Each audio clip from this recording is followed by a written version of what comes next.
Y'all come on in, baby. Come on in.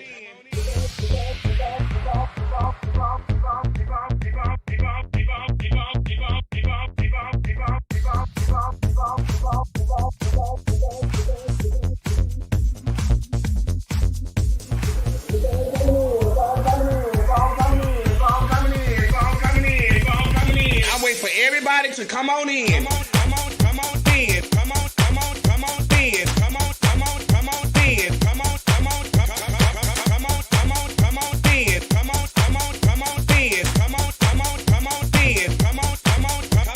Come on in. Come on in. Come on in. Y'all keep on coming in. Keep on coming in. Come in. Y'all know when I go live. Y'all know I'm gonna go live. Keep on coming in. Keep coming in. Keep on coming in. Keep on coming in. Come on in. That's right. Keep on coming in. Y'all keep on coming in. Come on in. Come on in. Come on in. Come on in. Come on in. Come on in. Come on in. Come on in. Come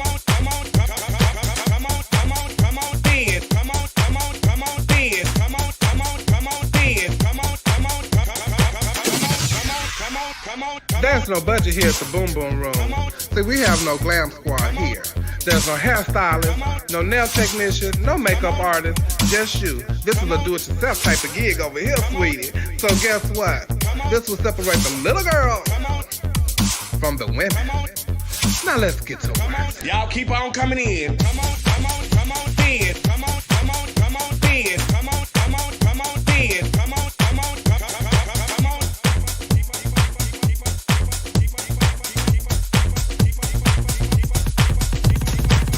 Y'all come on in, baby.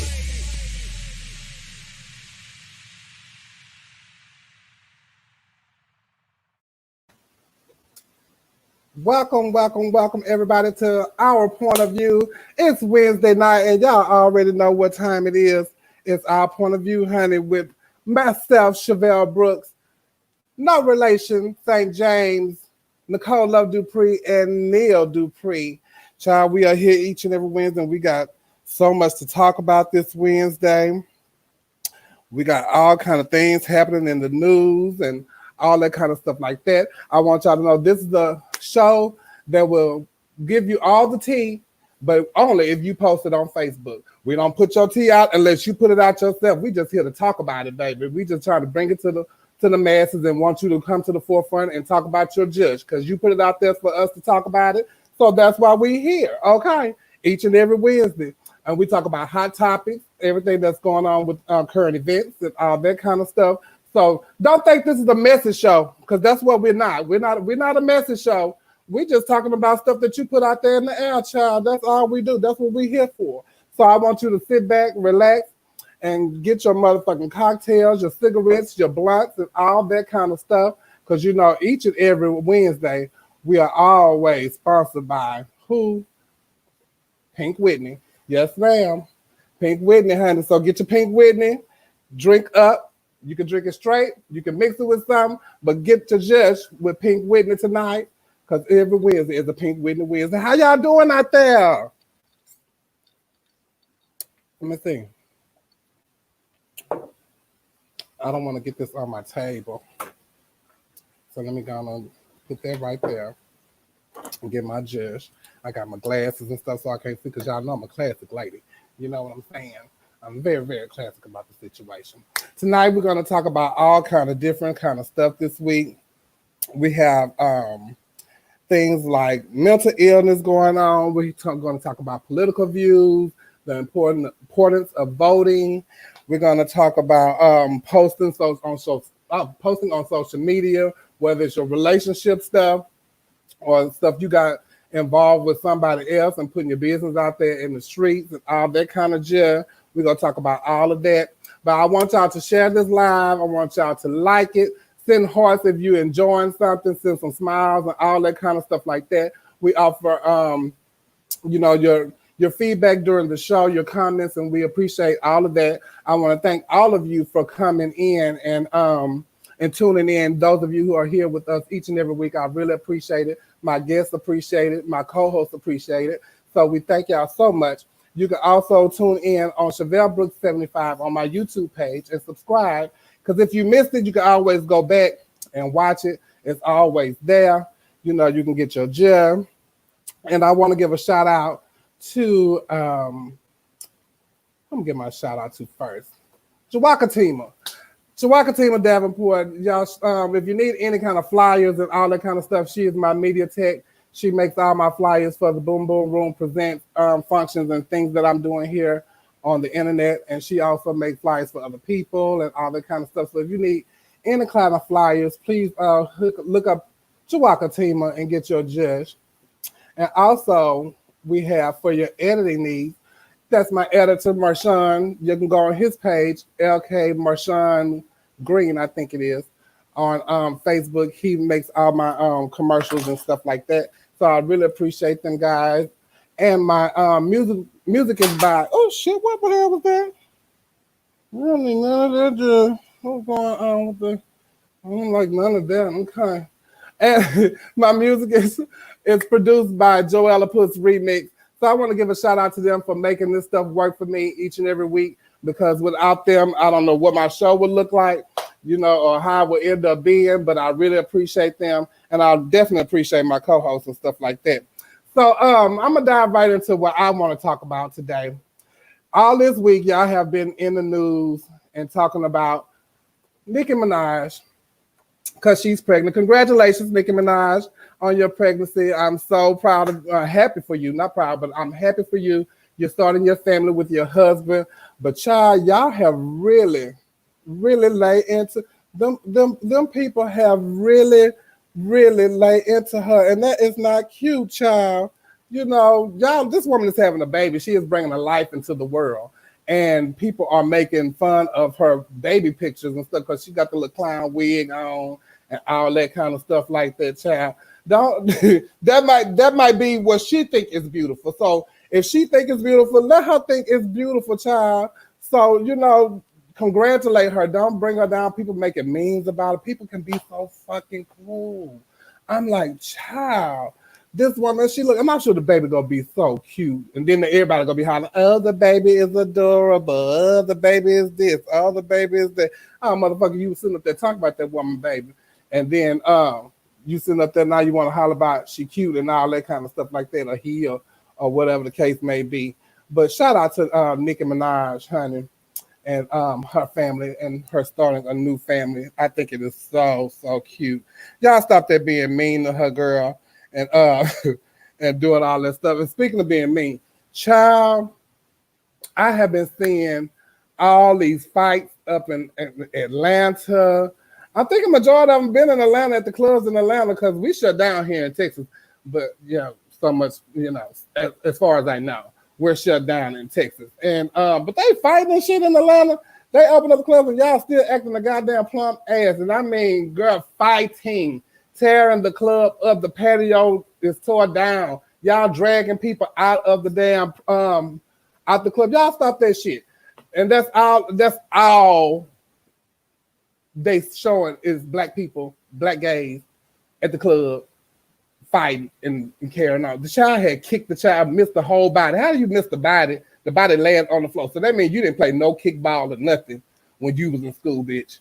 And you just I mean, like, girl, honestly, like, for real, though, y'all stop all that goddamn fighting, and we're in a pandemic now. Well, did nobody have no mask on, so all of you hoes need to go get tested this week, because it happened last week, so all of y'all need to go and get tested and all that, because there wasn't a mask in sight. Child, yeah, at the Bulldogs, and it was at the Marquette, and that's some crazy ass shit. But, you know, child, we trying to get back life at how it used to be.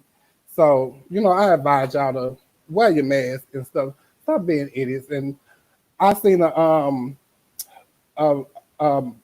thing this week with somebody having a problem with wearing a mask and all that kind of stuff. I think that's ridiculous. You know, what is it for you to put your mask on?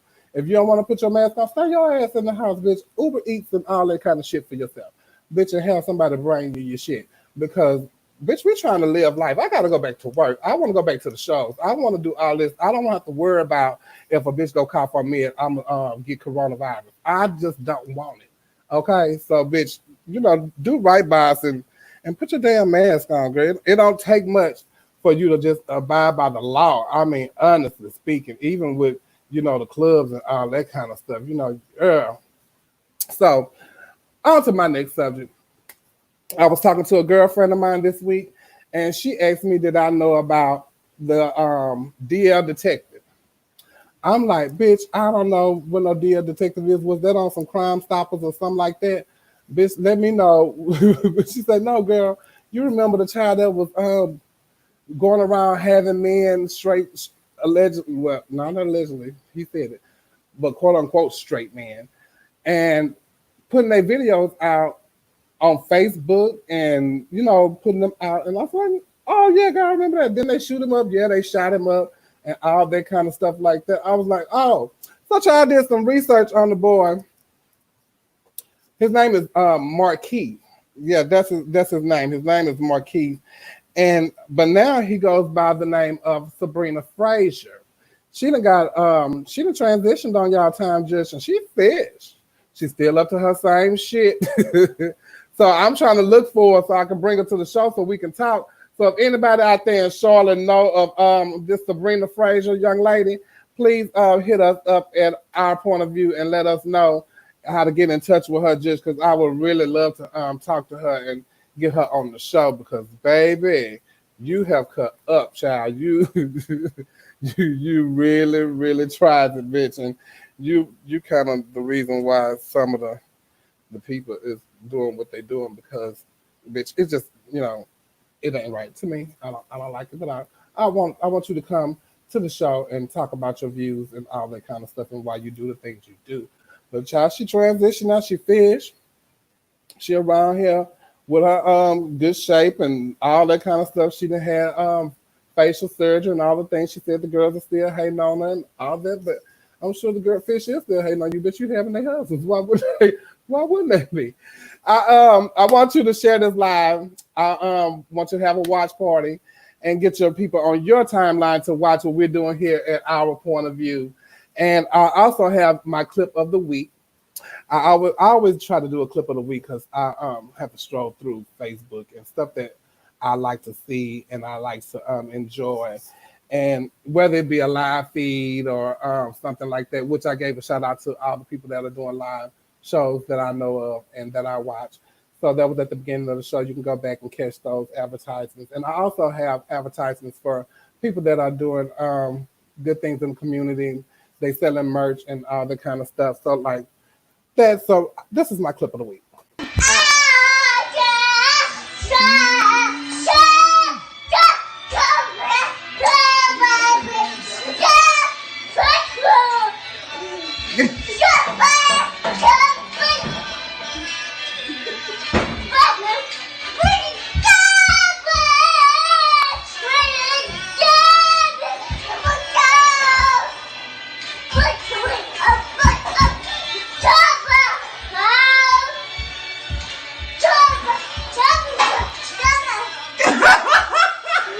Nelly.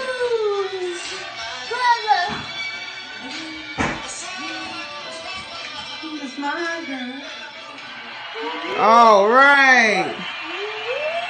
All right. Yeah, take it bow. All right, that's a big boy.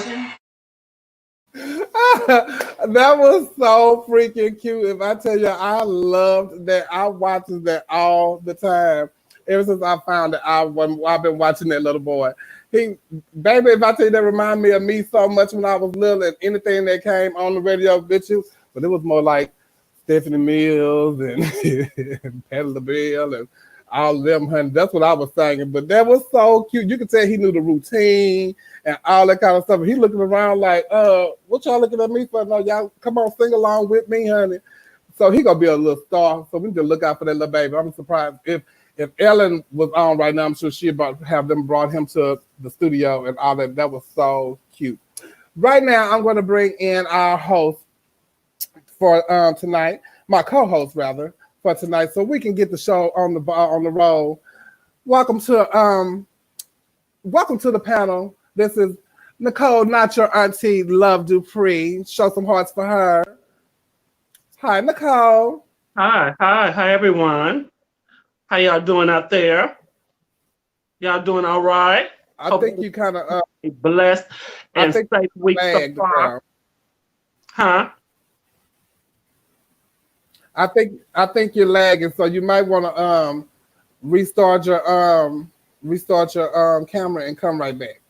Okay. Yeah, we're gonna wait till Necole come right back because she's gonna have to restart the camera so we can get her in here and get her right. But the baby was so cute, and I saw him scrolling through my timeline this week, and I thought he was the most adorable thing. So each week I do a clip of the week, whether it's from a live feed or something I've seen on the news, or just like the little baby right there. So Necole is back. Is that better? Is that better? It's still kind of lagging. I think it's gonna catch up. I don't know. I hope so. Oh, I think it's catching up though, girl. I think it. Come on, catch up. Is that better, you guys? Let us know if that's better, if we can, so we can move along. Well, once again, hi everyone. How y'all doing out there? Hope everyone is being safe and taking care. Yes, Chevelle, you are right. They are doing entirely too much fighting here in Atlanta. Bitch, I was in the bed the other night and I watched 3 fights at 3 different clubs. Bitch, I was tired and went to sleep. And I felt like I was in the fight, bitch. Girl, all in one night? Bitch, it was 3 fights. It was one at the Bulldogs. Then it was one at the Quet. Then it was one at the After Hours. I was like, bitch, y'all been in the house all this time. What do y'all have to fight about? Oh, bitch, that's probably why they fighting, because they have been in the house. But goddamn, you shouldn't have no beef in that one night, though, guys. I'm not like, girl, seriously. They all is fighting over tops, because, you know, those is a limited. Yeah. No, big. Right. No, you fucking me tonight. No, you fucking me tonight. Y'all they need to get it together. Please cut that out. Ain't nobody had no mask on, no nothing. Girl, I mean, they just gonna have to, and I know spit just flying, because all that, all of that, bitch, I know. Bitch, I'm like, girl. Then they beat the child with the bat, like, wasn't that week 4 last or something like that? Oh, but let me tell you something about that part, though. If you feel like you big and bad enough to run up on a big motherfucker like that with a bat. Bitch, but didn't he get the bat out the other people's car? Bitch. And it looked like they was cleaning the car out. Yeah, because he was throwing shit. So, like, get your shit. And then he said, I found the bat. And bitch went and started beating the child that was a passenger in that car and started beating him with the bat. I'm like, mistake. That bat sound like this. Bitch, that bat say, girl, it is that younger generation, girl. That girl, I don't know what's wrong with them. I'm like, girl, y'all got to get it together. Spitting blood everywhere. Coronavirus just a flying. Younger generation. I remember back in my heyday, I was an old wild Thundercat myself, so I know what that's like. But I wasn't doing it. We didn't have no pandemic. I didn't have fights like that at the club, girl. I think I probably had 2 fights at the club. Bitch, when I was running with Miss Natalia, we was fighting every time we went out. I remember being with Natalia a couple of times, and we was in a fight, child. No, at Loretta's. Girl. Because of me and Natalia that they stopped serving drinks in glasses at Loretta. At Loretta, yeah, because y'all would throw them all the time. Y'all would throw them all the time. I was busting them straight to the mugs, baby. Don't fall into that. Don't y'all listen to that. If you're a part of this younger generation, don't y'all. That was back then. I'm giving a testimony of how far I have come. Yeah, you have overcame, and I am so proud of you. You are the woman that you are today. So you learn from your mistakes. Black trans lives matter. Yes, God. How you doing? And that shirt was made by Flawless Oz. So if you want a t-shirt made by Flawless Oz, please hit her up. She is making all kind of t-shirts and masks and all kind of gel. I ain't got nothing from over there. Sent me that first t-shirt. It had Kane bitch, and it looked like she had got that out the toddler section at Baby Gap. Oh, she probably gave it to one of her. It was one of her kids. Well, bitch, I can put that on Logan. She was spreading the love through her children. She was spreading the love. I want to give a shout out to Coffee. Hello, Coffee, and LaWanda Jackson is in the house. Hi, LaWanda Jackson. Hi. She had an interview with Coffee on the Coffee Break yesterday, so I hope you guys check it out. If you haven't, please go back on Coffee's page, it was or her YouTube, the Coffee Break, and check that interview out with LaWanda Jackson. Girl, you got something you need to talk to us about this week? Yes, we have plenty to talk about on Consumer Report.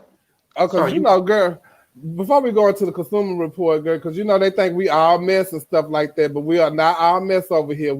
I just want them to know we just put out what they put out for us to do, right?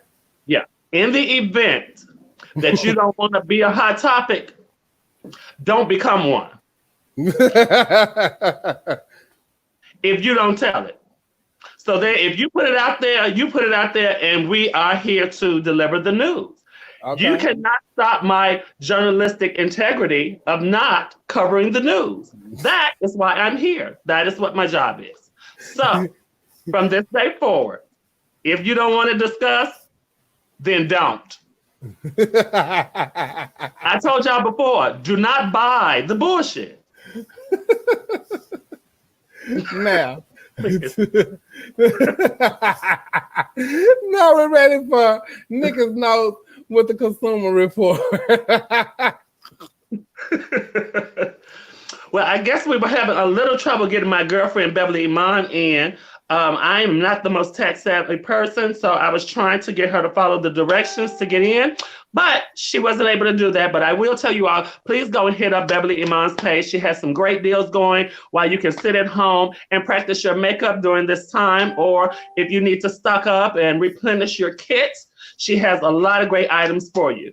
I would like to also send a shout out to Antonio at Skin Culture Spa. That's SKYN Culture Spa. I went today and I had the vampire facial, which is micro needling. It resurfaces the skin, rejuvenates and hydrates. It also has some great skincare products there. So if you're in town, he has a multi services that you can go for facials, microdermabrasion, chemical peels. He has a vast variety of those. So once again, check him out. That's Skin Culture Spa. You can find that at www.skynculturespa.com.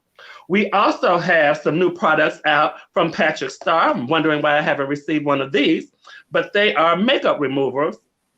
And you can find them at Sephora. Chevelle, do you have a picture of that? Girl, I'm surprised enough, but I posted it this week, so okay. She did a great video when she opened her package. It's great packaging. It comes with a headband, makeup dissolving mist, and wipes, and it's from what I hear, it works fabulous. Once I get one, I can better tell you how it works. Well, I'll be able to tell you guys tonight. Also, if you are in Houston and you are in need of skincare treatments or things, there's a great business there called Laser Girl Skincare and Med Spas for men, women, and teens.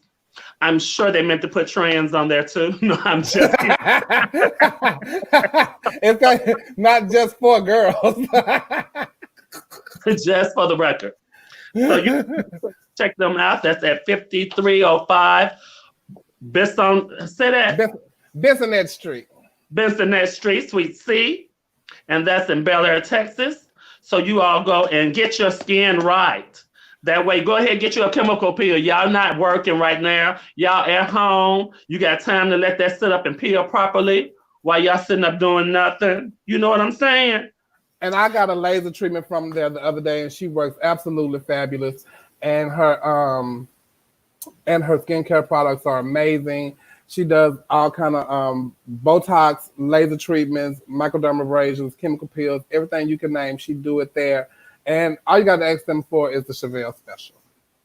No, not they named the Chevelle Special after you. Girl, yes, girl. Now, last but not least, there's something that I am just so happy to talk about tonight. I am in love, you all. I mean, like really in love. And I have turned into a strong, independent because of this. Because at this point now, I don't need no man. It is called Maya. Well, it's from the company Maya, and it's called the Max. Well, this is not the Max, but it's something close to it. It's Max's brother called the Renegade. well, mine is called Max, and it has 3 speeds that you can use, and it also has 5 vibration speeds. It comes with a suction cup where you can connect it to something like maybe your wall, your backboard, a table, depends on how you want to use it. All I know is I have not been this happy since things started. And if I wasn't on here tonight, I would probably be a little busy. If you can see, I'm just smiling and grinning from it. I'm telling you, I am so happy to be an independent Black woman. So to all you selfish tops out there, fuck you.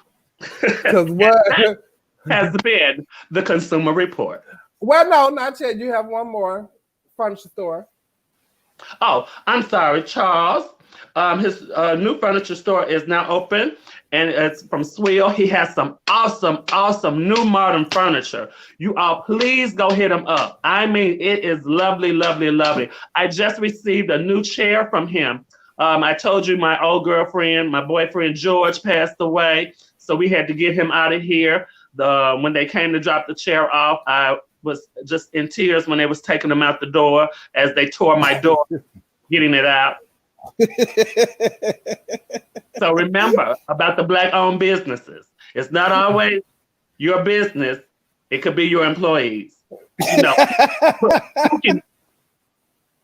it could be Pookie and them. Yeah, be Pookie and them. So be careful when y'all hire Pookie and them, because that is a reflection of your business. So go check out my child, Sywell Furniture, and check him out if you're in the Atlanta area. And he can deliver it, and he have an online website you can also pick your furniture from, and they will ship it to you. So check Sywell Furniture and Home Store. I'm so happy for my child. I'm so proud of him. Yes, I'm happy and proud of him too. He's always been in my corner, so I always try to support him any way I can. Yeah, all around good guy. He's the one who got me in the 700 club. My credit is cleared up. I'm gonna get me a condo soon. I'm trying to do all of that while the market is going to be low. Yeah, so child. Then we also have duoexposure.com. You can get your Chevelle Brooks merch from there. All the things that I have. I'm so excited about my new little project and stuff. So I appreciate everybody that has reached out to get their Chevelle Brooks merch. And you can also purchase mugs and not coffee cups, but masks and all the things like that. Even Queen. Queen got judge. Queen got his judge. And also you can hit me up and get you a Junkie Whore t-shirt, because we have Junkie Whore t-shirts also. So if you're interested in getting your Junkie Whore t-shirt, a Judge t-shirt, or even a Chevelle Brooks t-shirt, or get your Judge fan, hit me up. duoexposure.com or Feed Me or Jasmine Masters.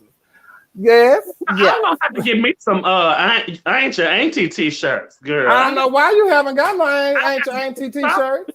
Bitch, how I turn into the gay community's auntie? Bitch, that's y'all to have, because bitch, y'all run around here having your uncles and your daddies. Girl, they don't have your aunties and your nieces. I know that. But that's okay. I'm gonna come out of this shit. I'm gonna become a trans man. We gonna change some shit because y'all in love with them. Yes, they are, honey. Oh, don't forget to share this live, like this live, share it with your friends, have a watch party. If you feel like you want to donate to our cause down at the bottom, our cash app is down at the bottom. Right now, I'm gonna welcome into our panel, our other co-host, show some love and some hearts. He always doing something. This is Tevin, no relation St. James. Hey, Tevin. Hi, Ted. What's wrong? Oh, what's wrong, Joe? It's hot in this motherfucking backstage dressing room. Oh, I'm sorry, but we couldn't get you guys your own dressing room, so you just have to bring your own fan. Y'all supposed to tell us that when we leave the house, not when we get here. Well, you've been here for a couple of weeks. You know how it is. I Ubered today. I ain't driving. I Ubered. Oh, I'm sure they had a trunk. How you doing? I'm blessed and highly favored. I'm doing a lot much better. Thank you very much for That's asking. good. Hey, America, how are y'all? If you don't mind me saying, Tevin, I just want to tell everybody about what's going on with you right now, and I just want y'all to lift my son up in prayers. His mom is doing bad; she's in the hospital, and so Tevin has been really down this week. So just say some prayers for my son. I love you, baby. I've been praying for you. I'm here if you need me. I'm always here. So y'all say some prayers for Tevin, please. I love you. If you need anything, just come over here and knock on the door, and I'll set it on the patio. And I'm sure you're gonna sit something out there that you can get stoned. And give me Logan gonna be with it. So you already know how it goes. He's gonna be strapped up outside waiting for you on the patio. It's gonna be a box with some dresses in it for you to stone, a couple meals that's gonna last you 2 days, and maybe a little life some extra. Tevin don't want nothing but his load. and that's it. That's all he wants. That's all he wants, so he can take care of himself. Okay. Maybe he said, "I'm about what I want to eat with my load." Let's welcome in, show some love and some hearts. Let's bring in Cornelius, Necole Luv Dupree. Hey, Neil. Hello. How your dressing room got a light? You said what? How your dressing room got a light?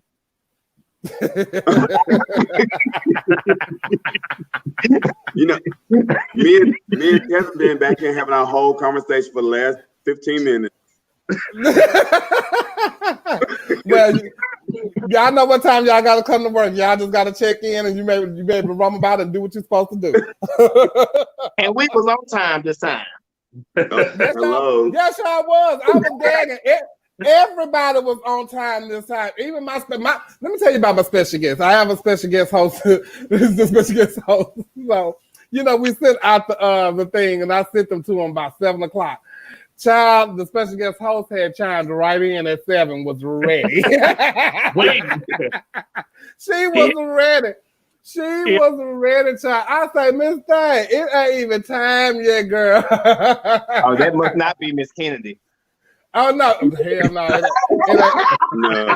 No. Kennedy got about 4 other shows she got to do before she come on here. Yeah, we said about 10. And I didn't even hit my sister up today, and I usually I do, and I just slipped my mind. I had so much going on.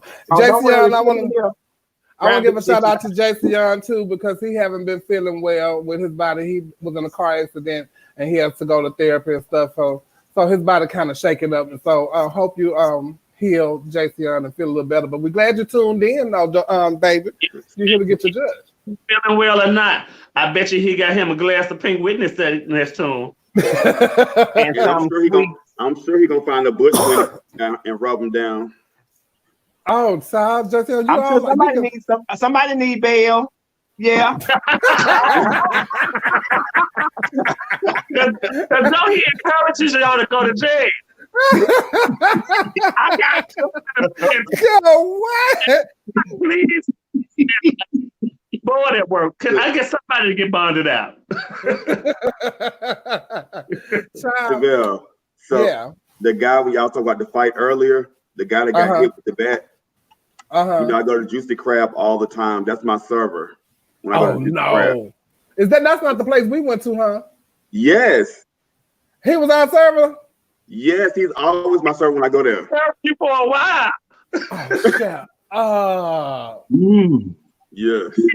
Oh, they beat that poor baby up, honey. I mean, and then he had posted a picture of it, and they had knocked him to the fat meat right there in the top. Ooh, I mean, got him good. You know what I give to him? that little baby did not give up. Even though he was dizzy and everything, he was trying. And then at one point, it looked like he hit himself. I said, "Oh, please, baby, get in the car before you pass dead."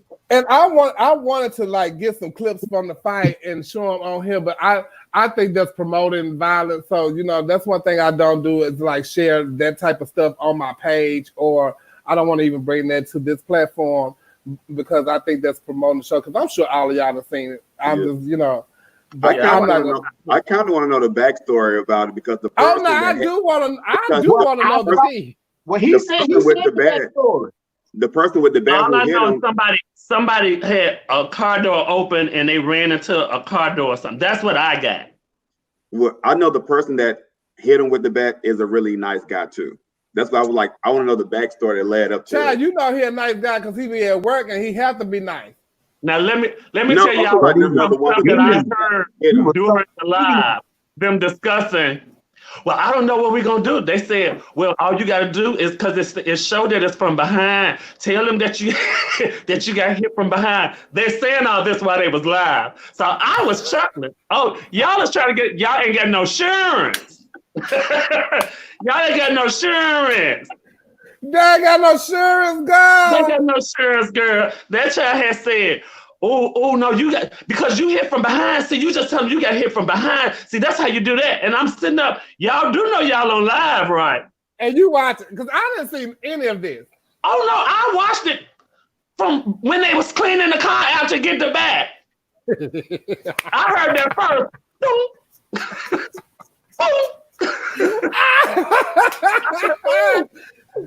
Girl, what? Yeah, and then I had scrolled a little bit further. Then they was outside. Oh, they was outside Boston at the Quet then. But my favorite one, now I still don't know exactly where this one was, but it was somewhere they was having a party. It was like a lingerie party or a pajama party or something. And they had put cheering out, and they was all lined up outside with their pajamas on. And that was in Hialeah, Florida. And bitch, the police chief was out there with the umbrella smoking a cigarette while they getting wet. Girl, and they said, look at the police chief. Girl, I was gagging. I said, they got them, see, because they were supposed to be closed. So somebody must have called, because the clubs is closed and stuff in Florida. So I'm just kidding. I didn't even know. Girl. Y'all at them house parties, and there's a whole bunch of them. I'm calling the police and telling y'all having a COVID party. Girl, I called the police on my neighbors because there was too many people in the streets by my house. Well, see, yeah. And a search on. I'm gonna turn into Karen this quarter. They call us James. How do y'all feel about because you like you don't agree with what you don't agree with? Let the people have their fun. You just stay in the house. They said 10, no more than 10. 11, I'm calling. They say no more than 10, but it only take one. Huh.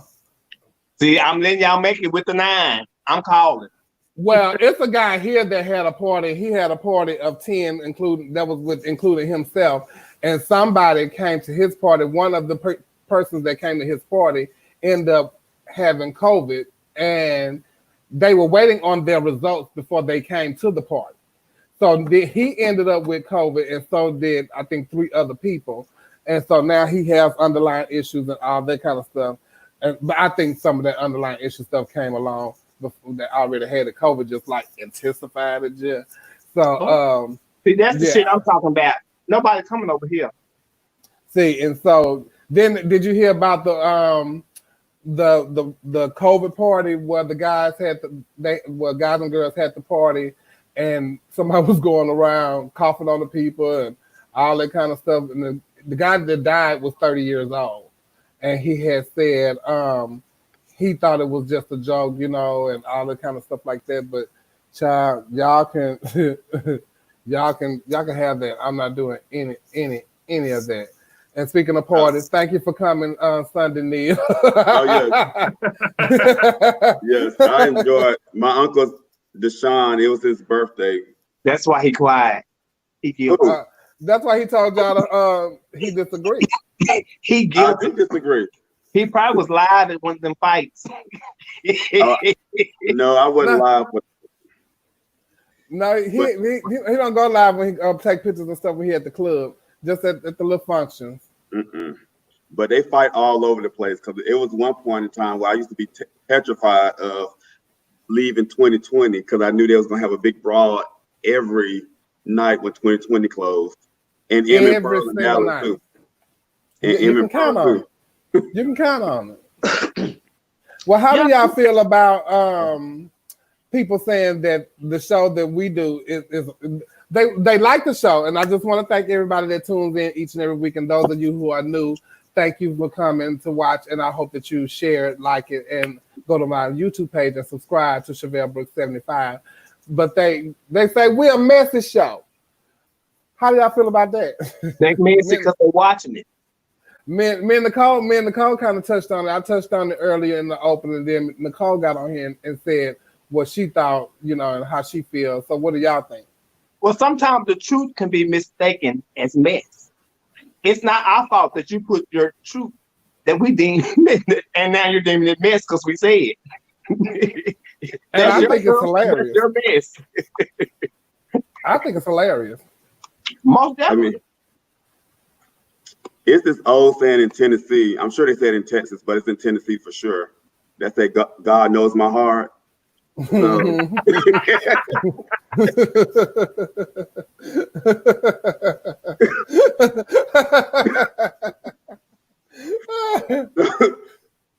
So it's not no mess. It's not mess. Now I can be messy. It can be mess. No. Cameron, saying in Alabama. I'm sure it's in Texas, but I know they said in Alabama. You should have been Texas too. What's in the dark? What's on the light? I'll tell you one, and I don't know where it started. Don't tell nothing to nobody that you don't want them to know.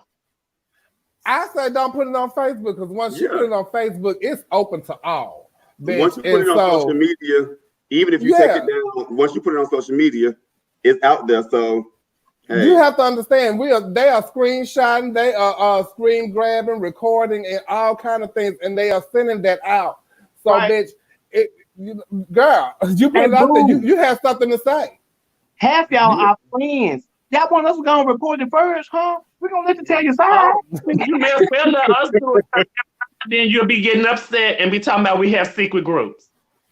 Yeah. But I still say we're not making up the news. We're not making up the news. We're just reporting it. Reporting it. And we're giving our point of view about the situation. That's all we're doing. Because you gave us your point of view. And you ain't have to agree. You ain't have to agree. I'm just letting you know. And that leads me into my my next topic. How y'all feel about people when they put on Facebook about their relationships and stuff, and 1 month you're hunky-dory, you're happy, I found the one of my dreams, and this, that, and other, 3, 4, 5 months down the line, it's like this bitch, this bitch, that, I can't believe, la. See, my thing is, we have to sit up and we have to endure the long walks in the park, the candlelight, the bathtubs full of roses and candles going. You got your on your storyline the music playing where you got it set up and the flowers leading to the bed. I'm invested. I'm very. You made me invest. So I want to watch this. So now when it ends, don't leave me high and dry. I want to know how it ends. That's just like when you go to the movies. I want to see what happens at the end. Now, if you had kept your relationship private and it was a breakup, nobody would have knew it. Because you and your man ain't gonna never break up the one you just married, huh? The only way we breaks up is if he break or the battery go out.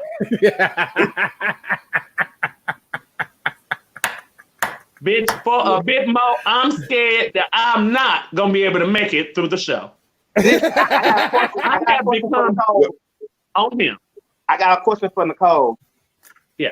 Is you and your new friend gonna be on your OnlyFans? They know how much they got, baby. Because at the rate I'm going, I'm scared to open my Georgia Power. Yeah. I'm telling you some good shit. I'm in love. Shout out to Maya Monroe. Ooh, I'm telling you, I feel like a new woman. I do. And now I see what I have been missing the entire quarantine. Hello. We But both now found out. that I have figured out the solution to the quarantine, I about don't never leave out here. So listen, being that Well, you I found feel- a solution, you found it at Maya's? No, it's a store where she works. I got it. Right, that's what I'm saying. At her store. You found it at Yes. my store? Oh, yeah. They But sell them. you're being a little too inquisitive about this toy, Tevin. Well, no, because they might got something for my kind. See, You if can't it's a share. store, if it's stores, they got his and hers. So that means they got something for my kind too. So I might be able to go in there and get that too. They have everything. I got something too. Yeah. What you was getting ready to say, Cornelius? I lost my train of thought. Oh, so with relationships, going back to that, I don't enjoy, but once you put it out there, like Necole said, then we should see the full process. We should see the highs and the lows since you want to put it out there, because if you don't put it out there, nobody would know if you break up, if you're together with somebody. But once you do break up or you have that bad moment and then you start blasting a person on social media, then that leads me to believe that the relationship from the get-go was not like you was not in love with this person or care about this person the way you feel, because even I have fell out with people from just different relationships, but I would never go on social media and blast this person because I won't either. Because eventually we're gonna work it out and it's gonna 9 times out of 10 we're gonna get back together, even friendships. But especially just relationships, that's not a place of love. And I done laid up with you for a month at a time. And I just didn't see that. Quarantine. But yeah, maybe it was a quarantine relationship. And that's what I'm getting. But if that was what it was, then you're supposed to just let that fizzle off. Well, I enjoy to keep putting your shit on there because I ain't got nobody, and I'm just waiting for y'all to break up so I can go up. I don't know if you want to, but I'm just telling the truth. Yes, man, y'all entertain me, and I don't want you to just entertain me with that boring love shit. Entertain me with the fights. Hit that hoe. Okay, that's the climax. Post the video. Hit that hoe. I'm gonna bring my special guest host in. Have the real flashlight as well. It's called the Crystal. That was the demise of the session the other night. It got started off good. I pulled that out too early, and it ended in about 6 minutes. So I learned my lesson from that. I call myself having a threesome. That ended. I'll be back to that. Oh, well, who are we talking about as far as relations? We just saying in general, because but I understand what you're saying, and I know that there were some things out there, but this week in the news. see, we can't. So we're not gonna talk about it. Oh yeah, we can talk about it. Well, why not? We talk about everybody else's. Oh well, no, I didn't know. Okay, well, I didn't know if we was just alluding to it, and then we was gonna get to it. But then it seemed like we was getting away from it. Okay, well, we can go and get into it, but before we get into it, I'm gonna bring in my my guest host. Show some love and some hearts. This is Doray Saunders. Oh, Doray. Hello. Hey everybody. Hey, what's going on, Doray? What's the tea? Oh, child, we sitting up here talking about this has been another Desiree things moment. that you post on Facebook, and when we bring it to the light on here on our point of view, they say that it's mess that we bring it to the light, but we feel like you put it out there, so we're going to talk about it. That's just like on The View, The Real, with the Williams, all that. That's how they get it. It's not like your girlfriend called us or you called us and told us something personal, and we brought it to the show. I totally agree. Yeah. So now we're going into speaking of, relationships and stuff like that, and because I had said people showing us their relationship on Facebook, and they starting out with, oh, I've met the man of my dreams or the girl of my dreams and this, that, and another, and they want to show us to walk through the parks, the roses, and like Necole said, and then they say, this bitch, this, and and all that. So, but we want to know what happened. You gave us all that. So tell us what happened. Right. What led up to like Tevin said? You hit that bitch. What led up to it? Yeah. So that's what we are. So that leads us to we can't say it was an entanglement. This wasn't a relationship because it's a corona ship. Oh, that's what we're gonna call that. It's a corona ship because it happened during corona time. Okay. So this is the episode on Noah's Ark. Someone was out there and they put the. Y'all want to elaborate on it? I know it was Jermaine and Christian Lloyd broke up, but I still don't even know what happened or how it got to the breakup. I just saw them going back and forth on each other, and I was like, "Whoa!" Instantly. Bitch, it was like watching Venus and Serena. Because Jermaine was saying that he wasn't finna go back and forth with you, but y'all did. So Jermaine, we open here so you can talk about it. Christian, we're open here so you guys can talk about it. Y'all put us out there, and gave us all of this, and then you just want to close the door. No, don't do that to us, Jeff. Don't do it to us. We're not trying to. We're just trying to give you some advice. And there's always an open window here. The window is not closed. Yeah. The window is not closed. It's always half open. So does that mean slide in when you can? Slide in when you can. And from what I was getting, it wasn't enough slide. Well, now somebody was getting paid to slide. Wait, they wasn't getting paid to slide. They was just getting paid $100 to get licked. Slide. I don't see nothing wrong with that. It's all coming to the house. When they come to the house, I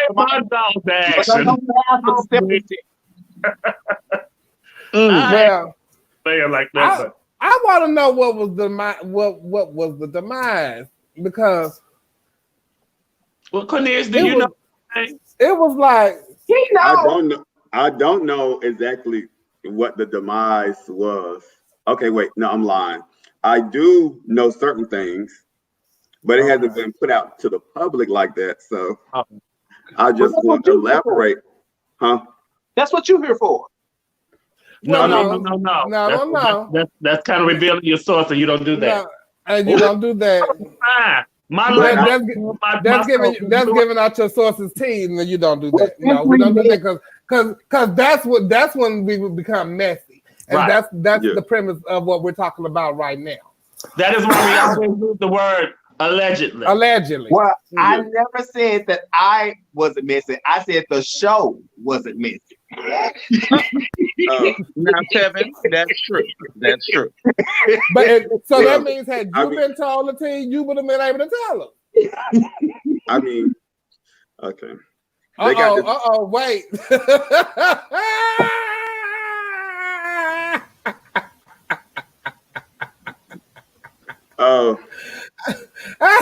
Cameron, are you ready to put your stuff out in the public? Well, there. Let me. Are you ready to put your stuff out in the public? And Deidre's stuff was in the public because I wasn't at the event. And I saw it on video. The mommy Coco. That's what you're talking about. Her stuff was out in the public. No, that's not what he's talking about. He's talking about the fact that the stuff that Neil had brought to the show last week about Deidre and the names of the rooms. That wasn't public. That was public. That was public knowledge. They evidently it was talked about, Cam. So like it got around as rumored. So they brought it here. Oh, I thought that was things. Now let me know. Now let me know if you want to get in this. Wait a minute! Don't attack the guest. Okay, please don't attack. No, I love Cameron. That's my brother. Well, since we discussed him, we might as well bring him in. Y'all welcome in Cameron. Okay. Black. Hi, Cam. What's going on, people? Look at my little attorney activist. What's up, baby? Welcome to Our Point of View. Thank you. I'm honored to be here. Now, Cameron, I feel like you attacking me. So, what's the problem? I'm gonna refill my drink. I'm not attacking you. I was calling like that.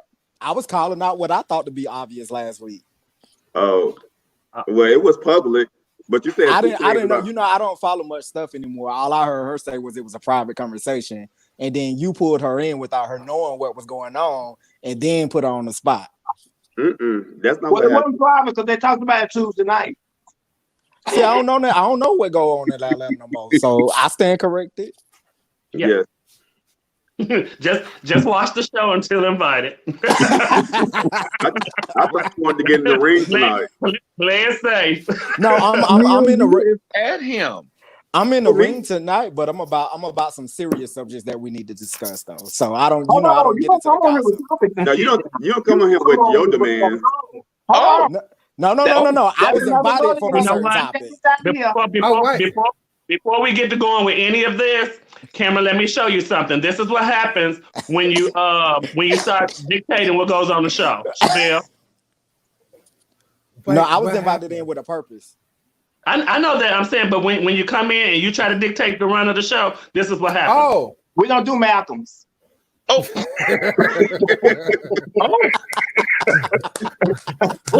Are you better?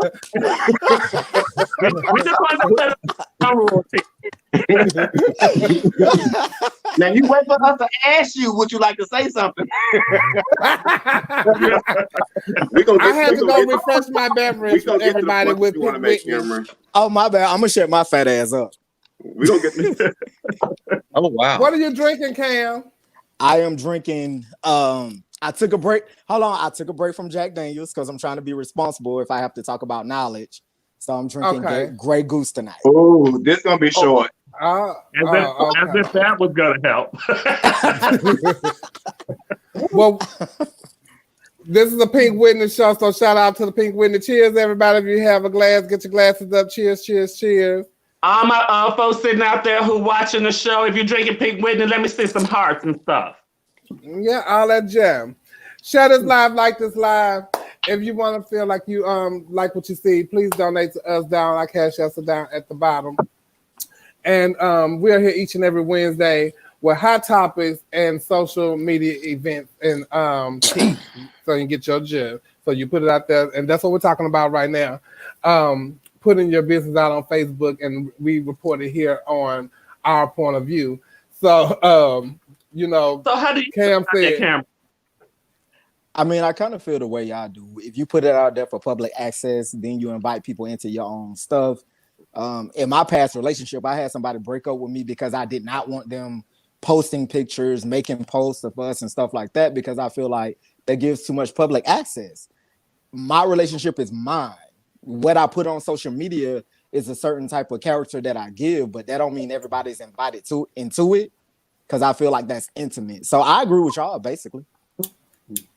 Yeah, you put out there. I feel you put out there what you want people to see, and that goes for how you post, what kind of pictures you post, and all that kind of stuff like that. That's even when you're an entertainer, whatever type of entertainer you want people to perceive you to be. And when you change the type of entertainer you are because you want to go on a different route, that kind of like, for some of your fans, man, what's up with that dog? I want you to, I think you should still be true to your art. Janet Jackson, for instance, she changed her religion. She changed how she dressed, but she didn't change the way that she performed. You know what I'm saying? So whatever you put out there in Facebook and stuff is what you want people to know, is how you want people to perceive you. If you think that you got want people to see that you got a fabulous life, bitch, and you do all these things, and bitch, you at home on an air mattress. Yeah, I agree with that one post that the folks always putting up. Oh, you've been putting naked pictures up for you're not gonna get no man just when you keep doing it. when you put yourself that way, people are gonna come at you in a sexual manner. And you can't get what they do because that's what you're putting out there. See, I go out and stuff and gets drunk. So I want y'all to come to me and say, Necole, you want to drink? Would you like to drink? Yes. Yes. And then once I get drunk and I see you that you've been posting up on Facebook like this, bitch, I'm finna come and I'm finna then sexually advance you. And now I sexually harassed you for some shit that you invited me to. Oh wow. And that's the way for you to go out and not have to worry about paying for your own drinks. Ain't that it? and then they'll give you the right to around your mama long enough to know that if you hang out with me, they're gonna buy yours too. Yes. Right. Now, I believe in that. You might well get people accustomed to what you do and how you are. That's just like Chevelle. What is your nickname for me? Jack. Right, because everybody know what I like to drink Jack Daniels. And I'm gonna get called out Jack Daniels. I thought that was something else.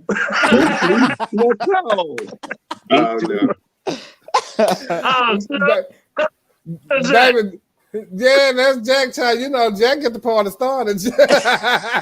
Cam been drinking Jack forever. Child, it is what it is. Cam probably been drinking Jack since before they made other flavors of Jack. No, but okay, so this is my story about Jack Daniels. Y'all know I went to the Marines. Hold on, we can ask you your story then. Yes, sir. Oh, I'm sorry. What's your story about Jack child? Now it's your turn. Okay, thank you. Tim. Let me go get a reset while you tell your story. Fix your mic. Don't do my guest like that. Hold on, something wrong with my mic. Y'all can hear me? Yes. Okay. Yeah, there you go. I guess it laid into your smoke. Right. Okay, so the thing I was saying is I went to the military when I was 17. So my first duty station was in Camp Pendleton, California. We went out when I was like 18, right? So, you know, the Marines is like a bunch of white boys, you know, all that stuff. So we went to this bar and they asked me what I wanted to drink, and I had never drunk before. So I was like, I don't know, I'm drinking what y'all drinking. So then they said, well, we're going to get you a Jack Daniels and a Coke. Man, they got me that drink. I swear to God, it was the most nastiest shit that I had ever tasted in my life. Yeah. But because I was young and impressionable, that was the only thing that I ordered whenever I went to a drink from then on. I was like, give me a Jack and Coke. And I thought that shit was nasty each time. Then I got about 20, 21, and I was like, oh, it's kind of good now. But I can vouch for that because when I was Miss US of A and I went to Wisconsin, that's their drink up there, Jack Coke back. I think it is gross, and I tell them every time. But that's their shot, so you drink what they drink. They ain't finna ask you what you want. They finna give you this Jack and Coke back. This is what you drinking because this is what we all drinking, and I get full every single time I'm there. Tennessee whiskey. They drink. I learned my lesson from that in Minneapolis. At what was it, the 49 or something? What's the name of the club? In Minneapolis, it's some numbers. Yeah, 1470. No, that's in Ohio. Yeah. Well, whatever it is, bitch, they drink up there with Jägermeister. Oh, that's nasty. I like that. I had never had Jägermeister in my life ever. So I had did my first number, and they was just giving them to me because, you know, after you if you do the prelim and stuff there, after you do your number, they have you to talk and host and do all that. So bitch, and I'm tossing them back, bitch. So I go to the dressing room. Love Wisconsin. And the rest of the drinks up. Get myself ready. By the time I made it to the middle of the stage, I'm just holding on to the pole, bitch. And I held on to the pole the entire number. I think it took me 15 minutes after my number to get off the stage. The gay 90s. That's it. The gay 90s. Make it to the back. I done set my stuff up for my last number, and I said, I'm just gonna lay my head here. When it was time for me to get up, and I'm thinking they're getting me up so I can get ready for my number. They was getting me up to take me back to the hotel because the pageant was over, the club was closed, they had cleaned up and everything. Baby, if I tell you, they get you full up there in that Wisconsin. Now, if you ever go up there, baby, that's 5 nightclubs. Shout out to 5 nightclub in Madison, Wisconsin. That's my second home. Hey, brother. I tell you, they will get you full right. They don't mind. You be towed up. So that's a good time up there, period. So if you ever get a chance and you entertain, that's what I don't understand. Like, how entertain and as much as people drink, I'm not gonna say drugs, but as much as people drink and you don't, if you don't drink, I don't see how you don't do like one shot. People have made it through years. Tommy Ross, all of them have made it. Well, Tommy had a little wine cooler and stuff before. But girl, how you make it without drinking? Oh, wow. Girl, I don't know how. So you just got a natural high. It's gonna sound cliche-ish, but this is the deal. There's one thing with a happy drunk versus a mean drunk, and in our business, people offer you shots, they offer you drinks, but for the entertainers, male or female entertainers, I've learned through them when they, act out because they're under the influence of alcohol. I figured, well, if I do this, it's gonna happen to me too, so I wouldn't chance it. Yeah, because you don't know which one you're gonna get. If you're gonna get the happy one or the mean one. But I will tell you this: I will have no problem with nobody if they leave me alone. Because generally, if I'm in the club, I am sitting somewhere by myself. Now, if over where I'm at, you are subjected to that now. And Cornelius is my witness. I will go to the club with Cornelius, and when I feel like I'm getting to the point that I'm there, I will leave everybody. And I'll be like, okay, bye. But I do. But I'm never a mean drunk. Are you a mean drunk, Tevin? Or do you drink? No. Yeah. I know what type of drunk Cam is, though. Hold on. First of all, that question wasn't to me, though. It was coming. It was coming. It was coming. Because Tevin don't drink, but he sip. So, what kind of drunk are you, Cam? Right. And I don't even know why I even said, Tevin, do you drink? And Tevin was turning up a bottle last week. But so what happens is there's a dynamic that goes along with how I drink. Let us know, Jeff. Cameron is a sleepy drunk. I am very. Fall asleep in the club. I don't cause nobody no harm. But that be bullshit too. So we leaving from the club. Oh no! You will not tell this story. Yeah, no. Still owe me my money, motherfucker. We leaving the club. I want my money. I'm trying to think, who was I with? Who else was with us? I do not know. That was a long night. But we turning out of the thing. Now you know it's bad when I'm driving. That is how lit Cameron was. And I said, well, I'll be fine. I only had 2 drinks. So we pulling out, and then the next thing you hear is boom, doom, doom, doom. I said, oh, there's something wrong with this car. But as I'm saying, we're getting on. Wait, and you're driving? Yeah.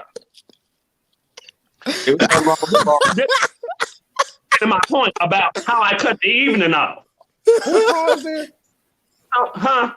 Who car is it? Cam. So as we're turning to get on, I hear something and it's going doom, doom, doom. And I'm like, child, what is this? What is going on? Then we get to driving and it says, boom. And it's fire. So I pulls over. It's fire? No, it's the tire. Oh.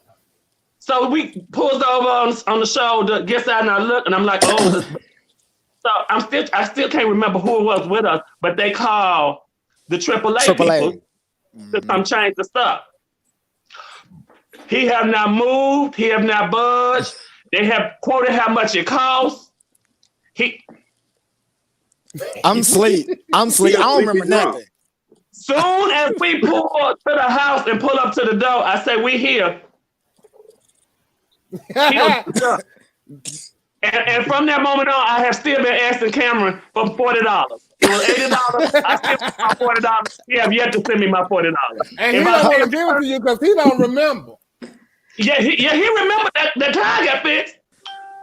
I don't remember. Hold on, no, it did get fixed, but I don't remember the night at all. I think I woke up on Nicole. I woke up on the couch, on your couch, or something, and I woke up like, where am I? I don't. See, and he a lawyer too, girl. You can't even take him to court for that 40. Hold on, lawyer now. That's why we can't discuss past issues. But I made it up to I ordered my baby a little kitchen thing. They taking forever though. Yeah. That was 5 months ago. That was right when quarantine started. It was in June, but they are taking long to send it though. For me, I think I'm more of a fun drunk, and then I hate when I get with people that's like too drunk and I got to take care of them. And now that's gonna fuck up my high and all that kind of stuff. Cause bitch, I'm gonna smoke, so that's just gonna fuck up my whole jug. But sometimes I can kind of get it back. But for the most part, I don't like having to like take care of people when I'm full too, because now I can have a good time. That's true, but don't nobody got to take care of me because I'm gonna find me a corner and I'm gonna go to sleep. Oh, they gotta help you out though. They gotta carry you out. That may be true, but they don't gotta carry me around the club. They don't gotta supervise. No, just put him down and he gonna go to sleep. Y'all wake him up when he get ready to go. Not this time. Oh my! Not that particular time. Who said was I naked when I did what? Jawakatima. Jawakatima, stop playing with me. Cause then Jawakatima probably feel like you shouldn't have to sleep in all them clothes. You need to get comfortable. No. You will stay here. No. Bitch, let me tell you something. I was so mad at Cameron, bitch, because I had to cut my evening short. I wanted to feel like how he was feeling. Yes, I am. I took care of you. See, girl, and so yeah. Who, me and that was or probably, you? No, she's talking about me. Okay. See, that was probably the last time. Bless you. That was probably the last time I got drunk like that, when I was like, I couldn't even get it together. We went to a party. Y'all go ahead. I'm gonna stay in the car, and I stayed in the car and threw up on both sides of the car. And yes, I was done. I was so full, but I probably been full like that again. But I took care of myself. But that was the time that Piggy had to take care of me. So that's probably no. I just no. And then I'm wondering how the fuck I'm looking in the club. And when I'm full, like, girl, is my wig tilted to the side? And I remember being full one time at the club, and Portia had to come and pull my wig down. My wig was way up here. I had a little bitch, and I'm just on the patio kicking and bitch. She said, sister, and pull the wig down. I said, all right, well, let me get my purse. Do you remember that year at Splash that Miss Queen got drunk and we found her outside on top of the roof of the car sleep? On top of the roof of the car sleep.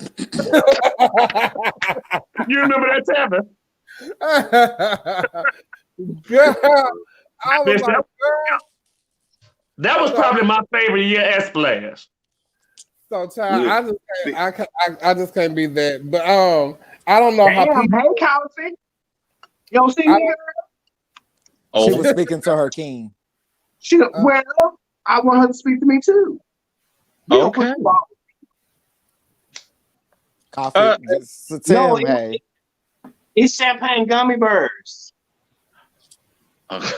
Only you. I put it in my lip. Looking at Piggy come up on the screen, that reminded me of her daughter being in the news today. Who? Piggy, her daughter been in the news. No, I'm not. Who? What, Neil? I'm talking about Tyra Sanchez. What happened? What she do? She was all over Twitter today. Because she put out a picture of Shea Kool-Aid talking about she the winner a drag race, and they've been going ham on her all day. Oh, See, Hey, I think my niece is very misunderstood because, and the way she is now, I think Drag Race has an effect on the person she is today.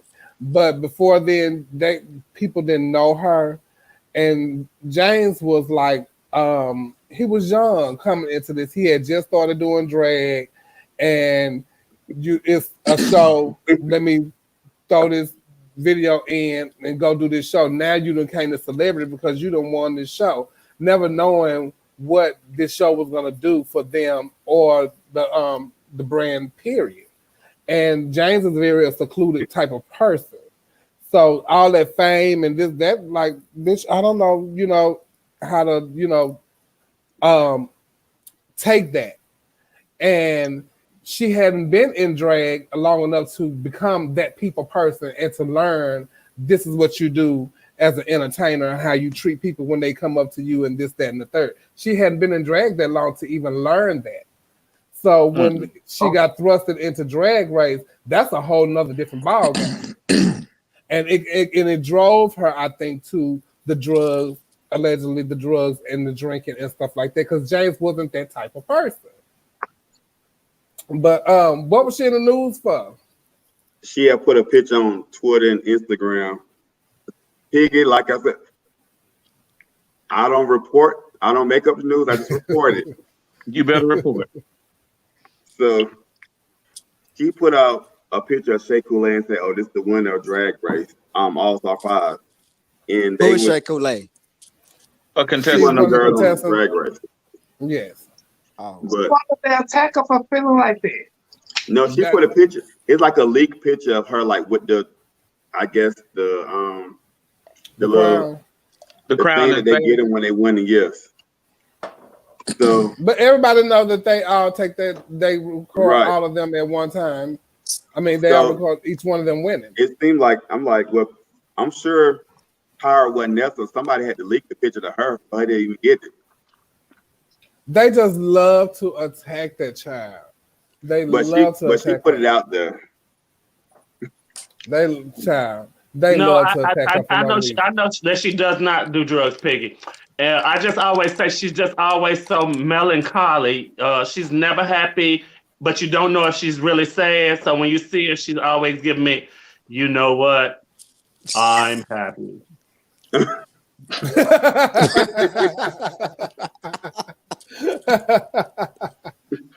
Hey, Ram.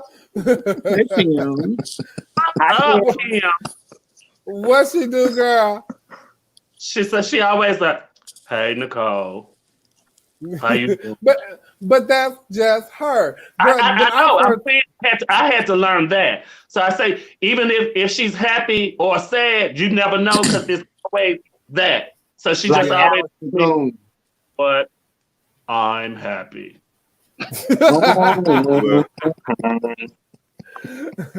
But when I first met James, Angelica had James pick me up from my hotel, and I'm like trying to talk to this bitch, and this bitch ain't saying nothing. I'm like, well, let me just hush.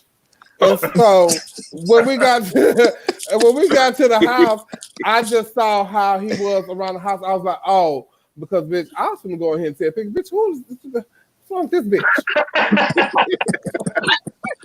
And I probably did, knowing me. I'm with her. I'm trying to talk to her.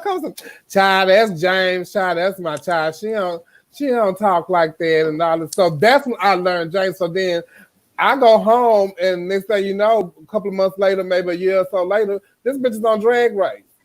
Okay. I was like, oh, and only thing that you can get the bitch to talk about is Beyonce. Now, bitch, you can get a whole conversation then.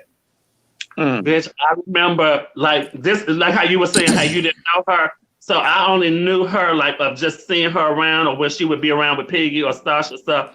And so she was a boy one day, but the only thing that I ever knew her as was Tyra. So when I saw her, I was like, hey, Tyra. And she was like, oh. Hey, Tyra. I said, oh well, let me, and then the first thing that clicked in my head, oh let me leave this alone because this pig is child, Mr. Ocean and children. I don't want no problem, none of that. Didn't Girl, know, when didn't know that you had to call her Jason, that she was full out like a tiara. You know what? You got Tiara and you got Terrence. Them are two totally different people. yeah, See, I ain't know that. yeah, yeah. Yeah, like how we say back in the day, you was gay, you was lesbian, or bitch, you fish. Girl, and I said one of my first experiences with one of the drag race girls was with Roxy, but it was actually with James, and we was at Miss Gay USA right after he had won, and child, literally, Miss Thing had like some fans was coming, and bitch, she took out running. She's like, oh, come on, I don't want to do this. I don't want to do this. I don't like all that. Yeah, they wanted to take pictures and sign. I don't. Bitch, mama took out running, and I never like understood. But now looking back and being with like Roxy and Jasmine and Kennedy, I get it because that's something that happens to them all the time. Well, let me ask. But that's part of the whole process, though. That's part of. I was about but to back then, but back then for her, that was a new start of all of it. But she was the second one? Yeah, but don't they, when they tell you on the show, should you win, don't they give you some type of press briefing or how to handle the public or that kind of thing? No, ma'am. No, ma'am. If they do, I'm sure they didn't do that back then when the show was that new. Okay. But no, they do not. No, they do not. All that stuff, your managers, agents, your press, your PR people, all of that got to be yourself if you have those type of people. Some of them don't even have that. Some of them is just them. They're their own entity. But some of them have a manager and stuff like that. But no, Well, I was thinking the winners. I was thinking the winners would have all that. Either.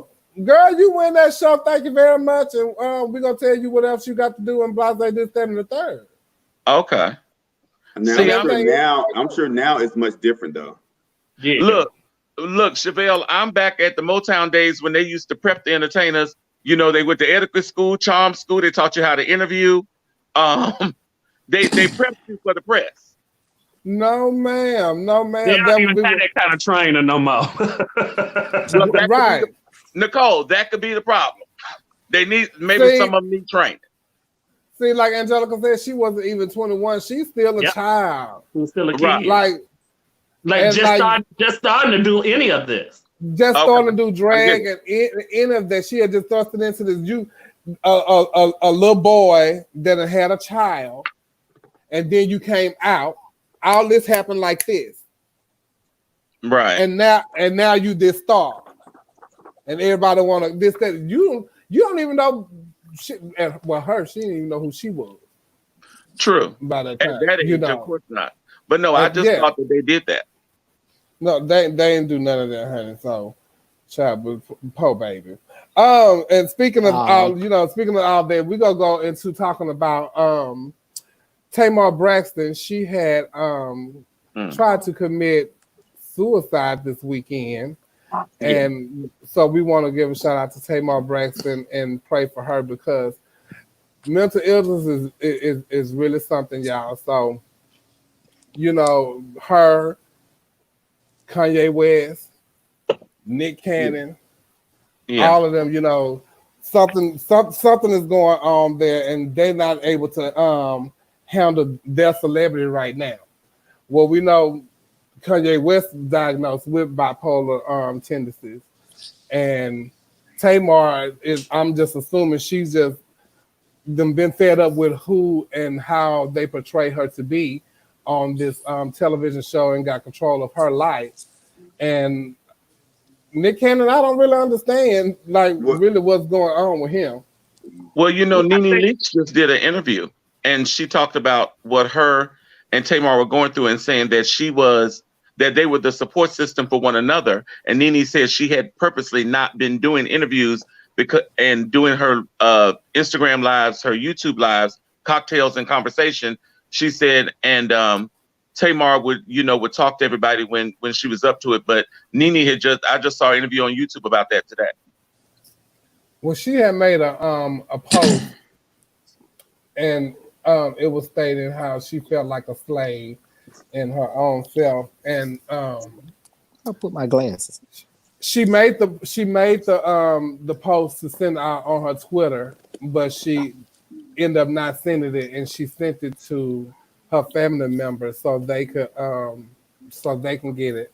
And she just felt like a slave. She don't know her own. She don't own her own life, and evidently she don't like the way she was portrayed on her trailer that they played for her the night that it dropped on WeTV for her new show. But I met Tamar a couple of times, and like a lot of people like to chastise her, who she's portrayed as on television. And I hung out with her at least twice. Angelica has hung out with her, and she's a fun girl. She's not as animated as she is on TV. That's television. But I think that people have to understand that Tamar is was practically raised like an only child, because she was the only one there at her house with her mom and dad. Everybody else was grown. So that's why she is kind of the way she is, because you spoiled that way because you're the only one there. And why she was worried about the dad cheating on the mom. Exactly. And so that broke up her, that broke up that, and, and not having them there. And the sisters wasn't there like, everybody thought they were. They wasn't like a knit family like that. They were, but she was the only child there.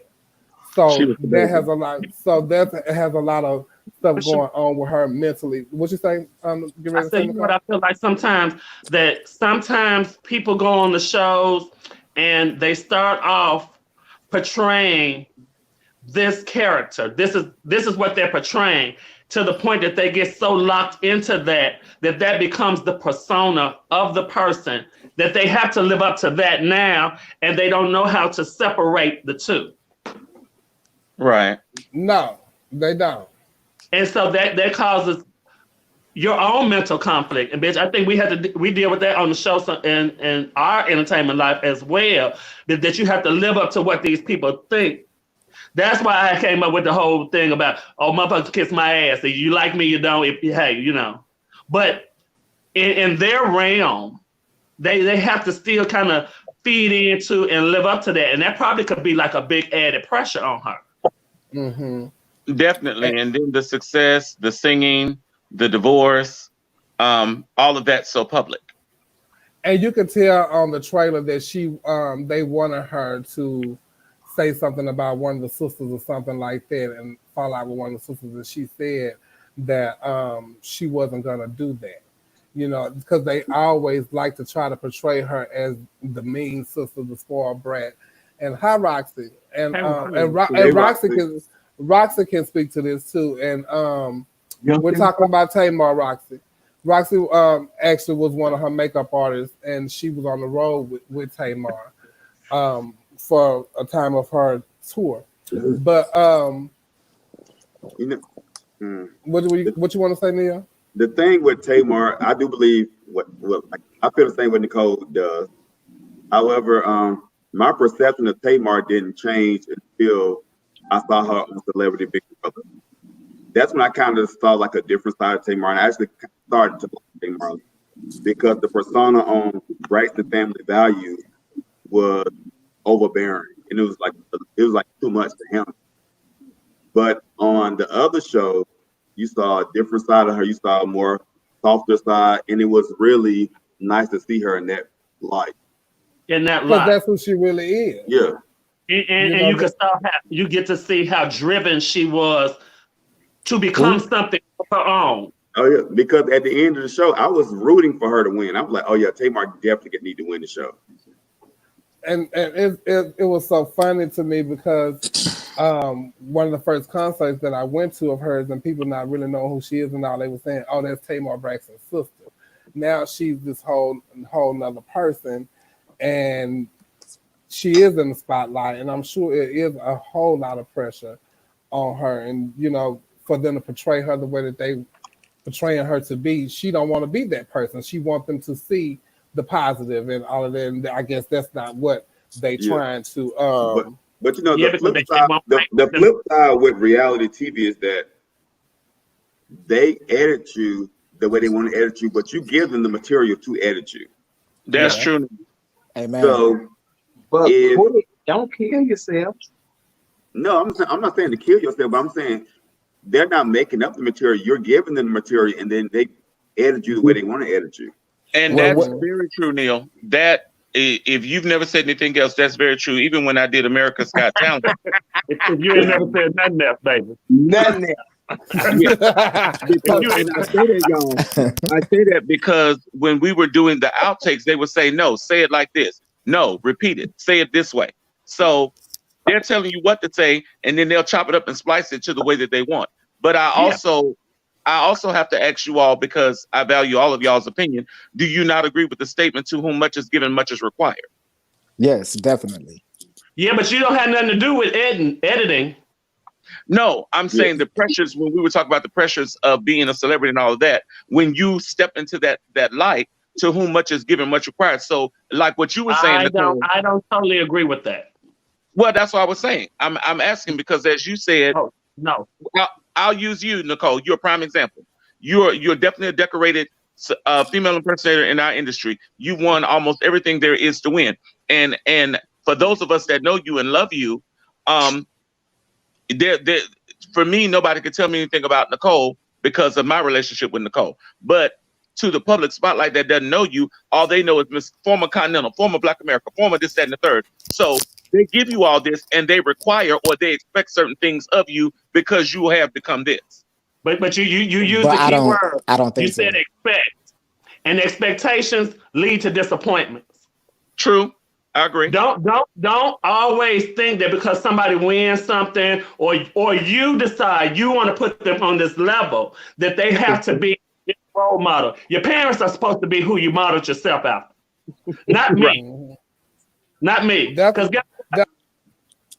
don't look for me to be it now. Don't look for me to be your guidance. Now you can look up to me in certain aspects of something that you may like or you want to aspire to in your career, but don't let my life be no blueprint for what yours supposed to be.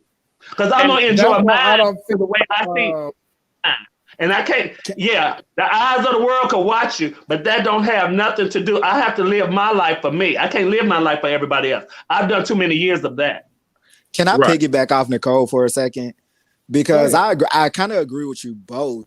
And for me, when it comes to reality TV and when it comes to being on a having a broad platform, I think what happens is capitalism has eroded morality and people sell out to money.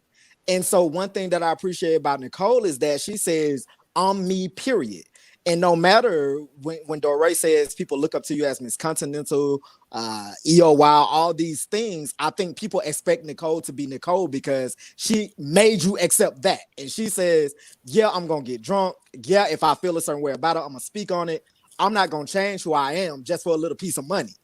I think the difference is when people like Tamar and them and so a lot of celebrities get in those positions, they say, I'm going to become this character, even if it's at the sacrifice of who I am and what I believe in. Of losing so to me, that's nobody's fault but their own. But there are Tamar, if you sold out to this character of Tamar and now you're suicidal about it, I'm not gonna say I don't have sympathy for you, but I'm gonna say that's nobody's fault but yours too. Because you had a choice. And at some point, we all come to a crossroad of like who we're gonna be. We actively or consciously decide who we are going to be. Now, when you make that choice, that's on you. You can't blame nobody else for it. You got to live and deal with it. So you're saying accountability. You should be able to relate to that because you were not always as messy as you are. You made a conscious decision that you made a choice that you was gonna be messy. That's the character that you were gonna be on the show. Okay. No, okay, so I feel differently. Has switched over and become your persona, which now you have to live up to. I am good. I don't have to live up to it, so I feel differently to when your comment directs too much is given, which is moving to another topic. But I feel like some people, you know, it's hard to live up to something that you're not. And Me and Chevelle talked about, and Nicole, one of my friends, well, a friend of mine in college, Andrew Gillum, who living up to something, like you're living up to something that you're really not into. Much is given, much is required. So you can't be your authentic self because people look at you at a certain light. So when you are your authentic self, you're punished for, or it comes out in the worst way possible. So when you say, Neil, I disagree. So when you say, when I ask the question, to whom much is given, much is required. Now, I'm going to use Whitney Houston as an example. Whitney never wanted to be anybody but Nippy. Clive Davis saw her to be this, and saw her and groomed her into be this amazing pop singer, but she just wanted to be Nippy. So the thing that I'm asking is, the thing that I say again is, do you feel that to whom much is given, to whom much is given, much is required? Because when she like all the glitz and glam of being Whitney Houston. Nippy not gonna get you all that, but Whitney Houston got you all the glitz and glam. So she sacrificed being Nippy to be Whitney Houston. And look what was the end result. And look what the end result was. Don't talk about like you're not sitting right here. That's because you want your authentic. You had that conversation. You said what? And you that I have to be me because at the end of the day, that's who I was gonna have to deal with. Do you remember that? Mm-hmm. And we had to have this whole conversation about that, because I did get to a point, and Cornelius, you know too, I talked to you about it. I had gotten very, very depressed because I always felt like no matter what I did, even trying to live up to these standards or expectations of what everybody thought I should be doing or anything, it made me totally miserable, because I end up learning that no matter what you do, no matter how hard you try, you're not going to be able to please everybody. What I had to learn was it was more important for me to please me. And whatever those repercussions there were came behind my actions, I would have to deal with that. You have to deal with that. And I decided to take that path, which made me a much happier and content person. And it actually made me love myself a little bit. Mm-hmm. And I believe you can love yourself and you can be much happier. But if you're on a certain platform, I don't believe people expect more from you. Like the president of the United States, if you're on a certain platform, people expect more from you. But look at him, and he's still the president. Well, that's true. Look at him, and he's still the president, though. But I'm saying, people still love and follow him too, no matter how less more from him. But you expect more from him, though. They don't expect more of Trump. They expect Trump to be Trump. No, let me tell you. Let me correct you on this, brother. And I love you to death. But I'm gonna tell you this, and this is why I appreciate my Braxton family so much, because at a young age, they taught me this. They was like, baby, if you want to be in this industry, speaking to the pageantry industry, you're gonna have to develop tough skin, and you're gonna have to decide who you want to be. Now, who you want to be or who you are, you can choose to be who you are or who they want you to be. So if they want to paint you out to be a whole alcoholic, whatever, sometimes you just got to embrace the perception of who you are. But also sometimes you got to embrace what that means to you too. And I took that on with me in my professional life. So if I had to be the black gay guy, some people think I'm arrogant, but I'm well-dressed, whatever. I embrace all that authenticity about myself, and it has gotten me this far. So to me, I will argue that being authentic has never led me astray, because at the end of the day, if I'm able to sleep at night and if I'm comfortable with those decisions, that matters the most. And that's not the argument, though. The argument is her comment saying too much is given, much is... No, I asked, it's the question. No, that's still true. But you got to be... But look at Beyonce. We don't ever really hear anything about her other than what she puts out. Because if she don't want you to know it, you ain't gonna know it. So I'm saying, so once these people, they put stuff out, so you're on a certain platform, so ultimately people talk about different people because they're not meeting the expectation that you put for their title or their role or whatever the case may be. Because if the president or the governor or whoever didn't meet the requirements or the expectations that you thought, you have comments about it. Not you in particular, but just in general. But you Right. can have comments, but that change does that Yeah, but overall change there's public also a perception? standard that comes with certain positions. Goes back to the And I don't statement that think she that's said. necessarily something Goes have back to do. to the statement. I think that's something you have to think of how you're when you're affecting and your actions are affecting a group of people. Meaning being qualified or unqualified. Right. So your statement again, Doré, was what? My question, not statement, question. Do you agree with to whom much is given, much is required? So Well, you weren't given the president, he was elected the president. That means that you're there to do a job and a service for people. Correct. Not just a group of people that you decide that you want to represent. You are representing all people. And I'm not representing no entire gay community when I go out. Let's go back to when you win a title, and let's say you're Miss Continental, whoever. People expect a certain thing from a Miss Continental, Mr. such and such. And if you fall short of that, do you say, well, I'm just me, I'm just real, but it's still an expectation with that title? And so with that expectation, don't put no expectations on me that you ain't put on all the other ones, because all the other ones get drunk, all the other ones get full. They all had their moments too. I ain't no different. It's just that the spotlight is put more on who they want it to be put on. And let me say this to piggyback.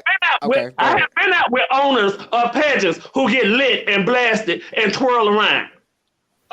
So if you're not putting the expectation level on something as a promoter, don't expect it as me, the queen. That's just like when they expect queens and kings to be the ones to sell prelims and all of that. That's not my job. I am the king, or the queen. I am the face of the pageant. I am not the promoter. It is not my job to go out and solidify and guarantee no contestant. It's up to me to tell folks who are prospective candidates for the pageant about the pageant. Right. Correct. It's not my job. She didn't sell no. I do believe that. Hold on, Nicole. I do believe that how many promoters do you know? You don't even hear from them until it's 2 months before it's time for the pageant. That's when all your flyers go out. You ain't seen or you ain't heard from them all year long. The moment you do anything, if you're fart in public, they calling you on the phone to tell you, but you ain't sent me no stipend. You ain't got me no work or nothing. Thank you. That's bullshit. I can't speak on those pageants. I really can't. But I think also you are, when you win the pageant, more so you are your brand. You are who you are and your brand and who you want to put out there. That goes back to me saying how you want people to perceive you as.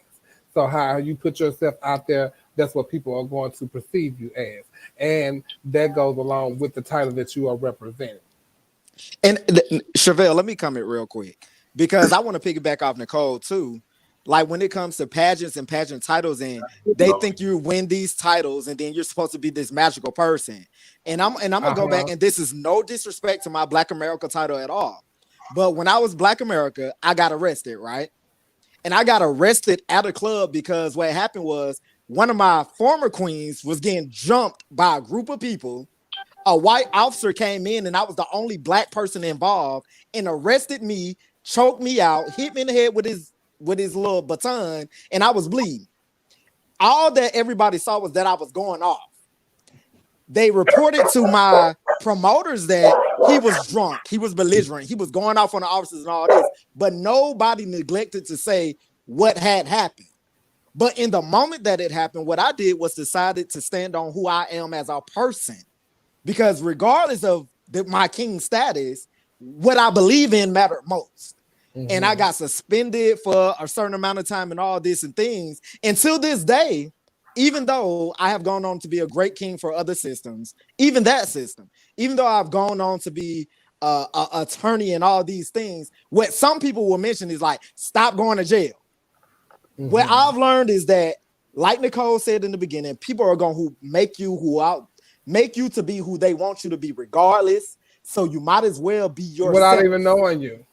Without even knowing me. Without even knowing the standard. Without knowing me, without knowing the standard. They don't even know that the person who I helped fight, she was the one who paid my bond because she was white. She was white, and the officer told her, "Shut your ass up, and you going to jail too."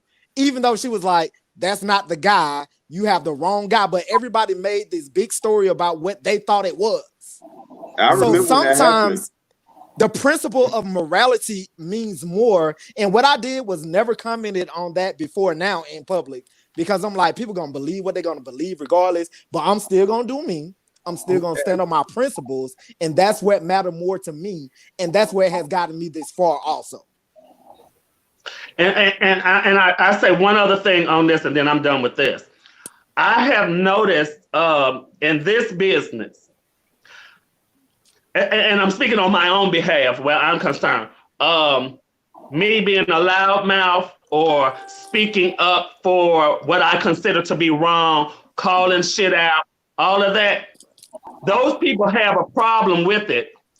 But then if they need it from me, they don't have a problem with it. So they pick and choose.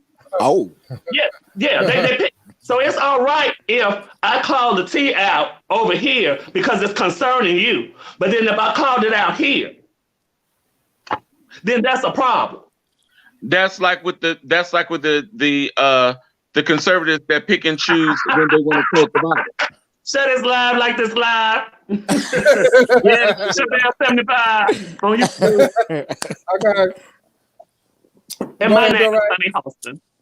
What'd you say, Chevelle? Go ahead, Doray.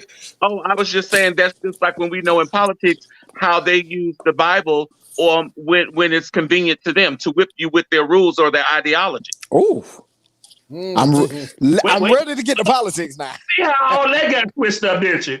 Now the evangelicals, they was riding with Trump on everything he said. He had parted the sea.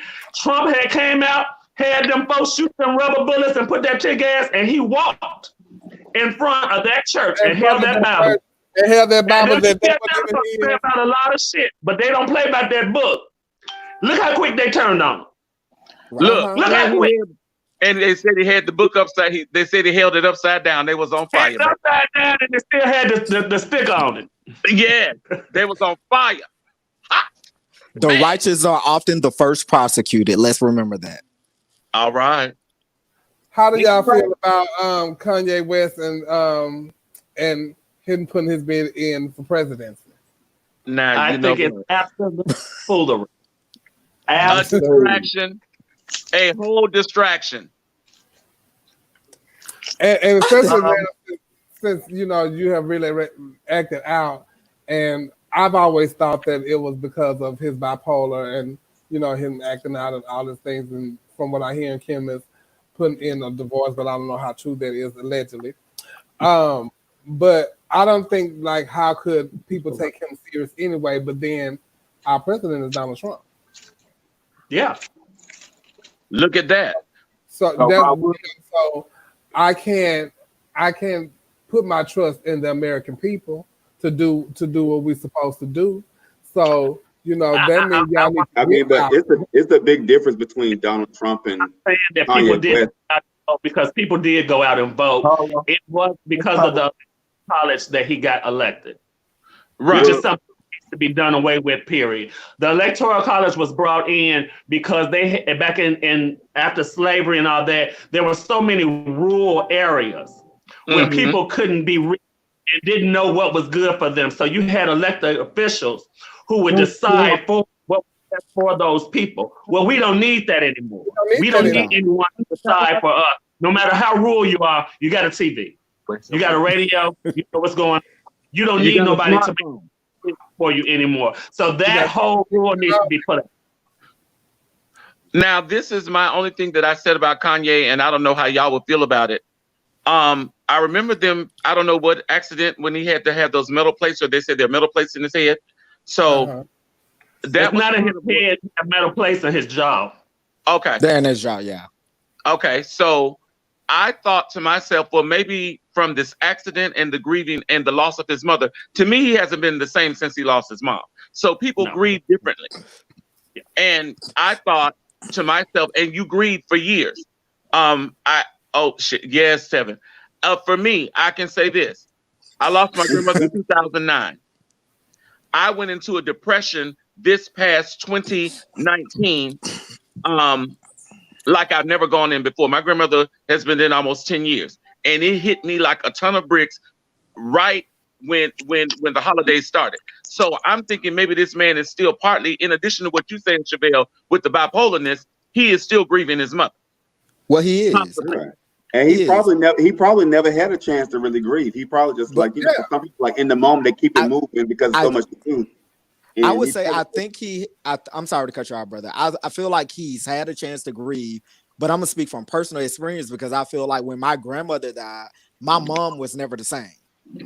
When my grandmother died, my mom started doing shit like tearing down the ply wall because she called herself cleaning the insides of the wall. She started tearing up the TV to clean the inside of the screen. Like she demolished the house that I grew up in. And what we called it was she had a nervous breakdown, but never addressed it or recognized it. So now she has schizophrenia disorder. And so I felt every part of what Kim was saying because I'm a living witness. When you have grown adults, there's little that you can do unless they want to do something. Right. My sister and I have heard my mom talk about there are the demons coming out the wall. There are horses crawling out my skin. My mom peels her skin on her hand and her neck and her feet. And she says because horses and cows are coming out her skin. My mom takes a shower with the lights off to this day and thinks we don't know it. But she does that because she don't want to look at the damage that she's done to her body. And it's all because of the mental illness that started with the death of our grandmother. So that's why I'm saying, yes. So I believe, now this is what I also believe, that Kim and Kanye are being truthful in their own respects also. Kanye's perception, I'm not going to negate it because it's probably his reality and his reality. It's true. It's his reality and his truth. And I feel like we can't negate that and say that he's just crazy. But that's why I also appreciate Kim. I'm gonna go on out there and say he look crazy. No, I'm not saying he ain't crazy, but what I'm also not negating is that it is his truth. I'm not gonna say that it's not any truth to his madness. Because obviously he knows what he's doing. We all think that about. We all think. I don't think he's but crazy. I do think he got some loose screws. No. I do think he's a little bit off and he needs some chemical balance. But like I said too, that's not being crazy though. That's a mental illness. That's not being crazy. Bipolarness, correct? But so this is why I say like a mental illness doesn't necessarily mean you're living a false reality either. Because then now you got to get into the things that we don't discuss, is like the spiritual realms, the ritual of it all, which was our natural ancestry, which is what they practice when you say you're born on a veil with your face, when you can sense certain things, when you can see certain things. You can't just call these things false and write it off as crazy, because they call Einstein crazy too. They call Thomas I don't think Kanye is crazy. I don't, and that's why I was making the point. He needs some type of balance. So he does need balance. He does need balance.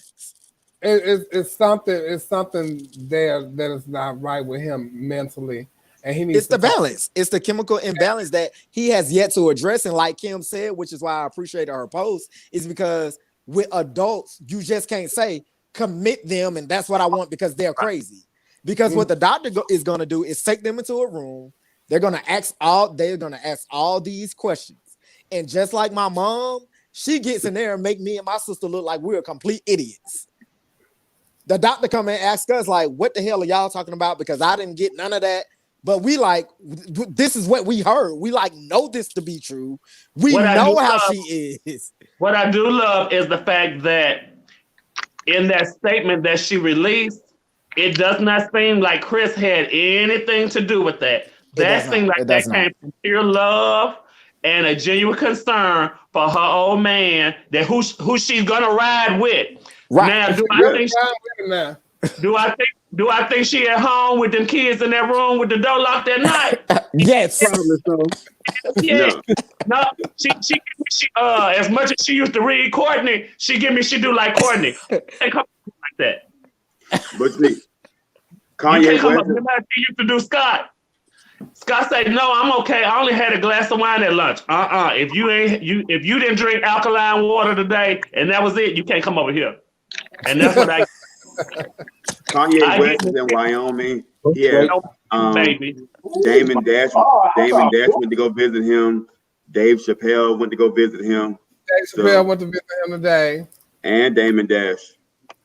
Oh, Damon Dash went to visit him? Yes. What happened? Dave Chappelle and Damon Dash in Wyoming, and Damon Dash and Dave Chappelle went to go visit him. So is he still doing like the presidential tour? That's very good. They went to check on him, not to go see him. They went to check on him. Yeah, but the same difference. I mean, but it's still good. They Right, which is good. When a friend is I going wouldn't want Damon Dash checking on me because Damon Dash need help himself. Okay. I'm with you when you're right. I don't need you. Wait a minute. I don't need you coming over here with your negativity. I thought about it. Both of them crazy. Yeah. Yes, Nicole, you're correct. Yeah. Bitch, I forgot that Dave Chappelle left his show and with the $3 million deal on the table and went to Africa. He left his whole family, bitch. $30 million. 30 million, and because they wanted him to wear a dress, and he said, "No, ma'am, I'm not putting on no dress." No, ma'am, he wasn't getting up in geese now. So, is he still doing his presidential thing? No, I tour? think he dropped out. I don't think he kind of is, but kind of not. I was gonna say he kind of is and kind of not because he didn't get enough people to sign the petition and the stuff that he needed to be in to be certified and qualified. It wasn't met. So no, if he's out doing rallies, he's just out campaigning off his own mental illness.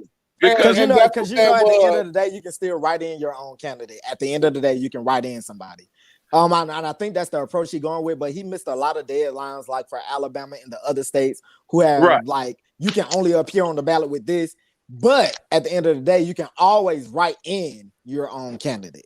And like I said, you know, I live in Columbia, and he came to South Carolina, Charleston, which is about an hour and a half, 2 hours from me, when he had the breakdown and the meltdown on what was that, Sunday?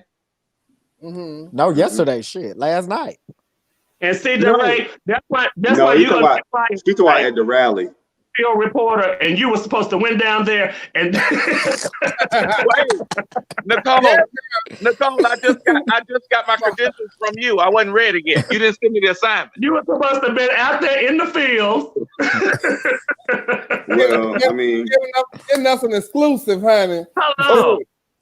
Nicole, you didn't send me the memo, Burgundy. You said what, Cornelius? They got this old saying in South Carolina. I'm sure it's in Texas, but we can't hear him. It's like one monkey don't stop no show. Oh, really? That's what we going with? That's what we doing today? I can't hear Cornelius. What always end with? I'm sure they say it in Texas too. Just water off a duck's back. Yes, the water off a duck's back. We have lost some great civil rights activists this week, John Lewis and Reverend C.T. Vivian. Reverend C.T. Vivian was like 95 years old, and I think John Lewis was 80. And John Lewis was a civil rights activist, and he's still on the board of Congress. And so Ruth Ginsburg is like dealing with cancer, and she's been in the hospital a lot and going through some things right now. So we need to definitely pray for her because she said she ain't giving up her seat though, regardless of what she do. Mama, that's in November, baby. Not unless the Democratic. She's not going to return until there's a Democratic president. Yes. So we definitely need to send us some prayers for her because we can't lose her seat, because if we lose her seat, then it's a problem. If something happened to her, and but let me tell you if something happens to her, they need to do the same thing they did with Obama. Do not allow them to push no Supreme Court justice through until the election is over. Until the election is over. The only difference is trying to they can't do that because Republicans have the majority. You can't do that. Oh shit! I forgot. Oh, because we get to put somebody there. Yeah. Well, that's what they've been secretly doing. They said behind closed doors. They've been trying to vet people. Well, they never end. They're always vetting Yeah, someone. you always vetting people. Yeah. Well, they're always doing that. You know, the Trump administration has already promised to get in another Supreme Court justice during this presidency or the next one, which is the issue too, because there's no way that we should have a all conservative court. Can you imagine that? Not even the gays. You can just wipe the trans girls off the map then. Oh, y'all gonna be gone. Oh, we gone. Hold on, but let's not include. We damn near might be a target for sure. Just kill them all. But to me, the blacks and the minorities are going to be just as much as a target because they already were battling with the Civil Rights Act. They were already battling with the Voting Rights Act. There's a lot of things that I feel like people don't realize what's going on in this country. And I'm gonna speak to my Chevelle is if your blessing. Oh, go ahead. That's why you're here. I'm going to speak to black people right now when it comes to the Democratic and the Republican parties. What they don't realize is that these are very important times that we live in right now. And what I see is a lot of people like Candace Owens and the Van Jones and a lot of the what them Diamond and Silk or whatever their name is. They go against the grain for a paycheck and they feel like they're creating this revolution around themselves, but they are misinformed because they try to change the rhetoric of what is the Democratic Party versus the Republican Party. And what I see is that they go off face value of the rhetoric of what white people tell you it is. Mm-hmm. So let me give you a history lesson right now. This is to everybody listening. The Democratic Party is the party of slavery. Yes, they were originally and always was against freedom for black people and the limit of the constitutional entanglement and all these things. However, the Republicans, which was the original party of black people, ran the party. They joined that party, the Republican Party, and they were the elected official for over 30 plus years, all the way up to the Great Depression in the 1920s. So what happened is in the 1920s, and mind you, the Republic is complicated because the Republican Party, the old Republican Party that the blacks used to join, they were also the party of today when they said that we don't want to create regulations for big businesses. We don't want taxes and these things. But when the Republican parties and Candace Owens preach of why blacks are Republicans, they never say that that party also led us into the Great Depression. Exactly. Which is what is happening now. Exactly. Which is exactly what's happened now because it was the lack of regulations that led us to the Great Depression. So Theodore Roosevelt was nominated and he was a Democrat. But the Democrat, Theodore Roosevelt, said this. He said, well, the only way that we can fix the economy nationwide is to have a big federal government who create incentives and gives the poor people a boost. When that happened, the Southern Democrats, also called the Dixiecrats, they started transferring into the Republican Party, and the blacks and the liberals start transferring into the Democratic Party. And the other immigrants. And other immigrants also, correct.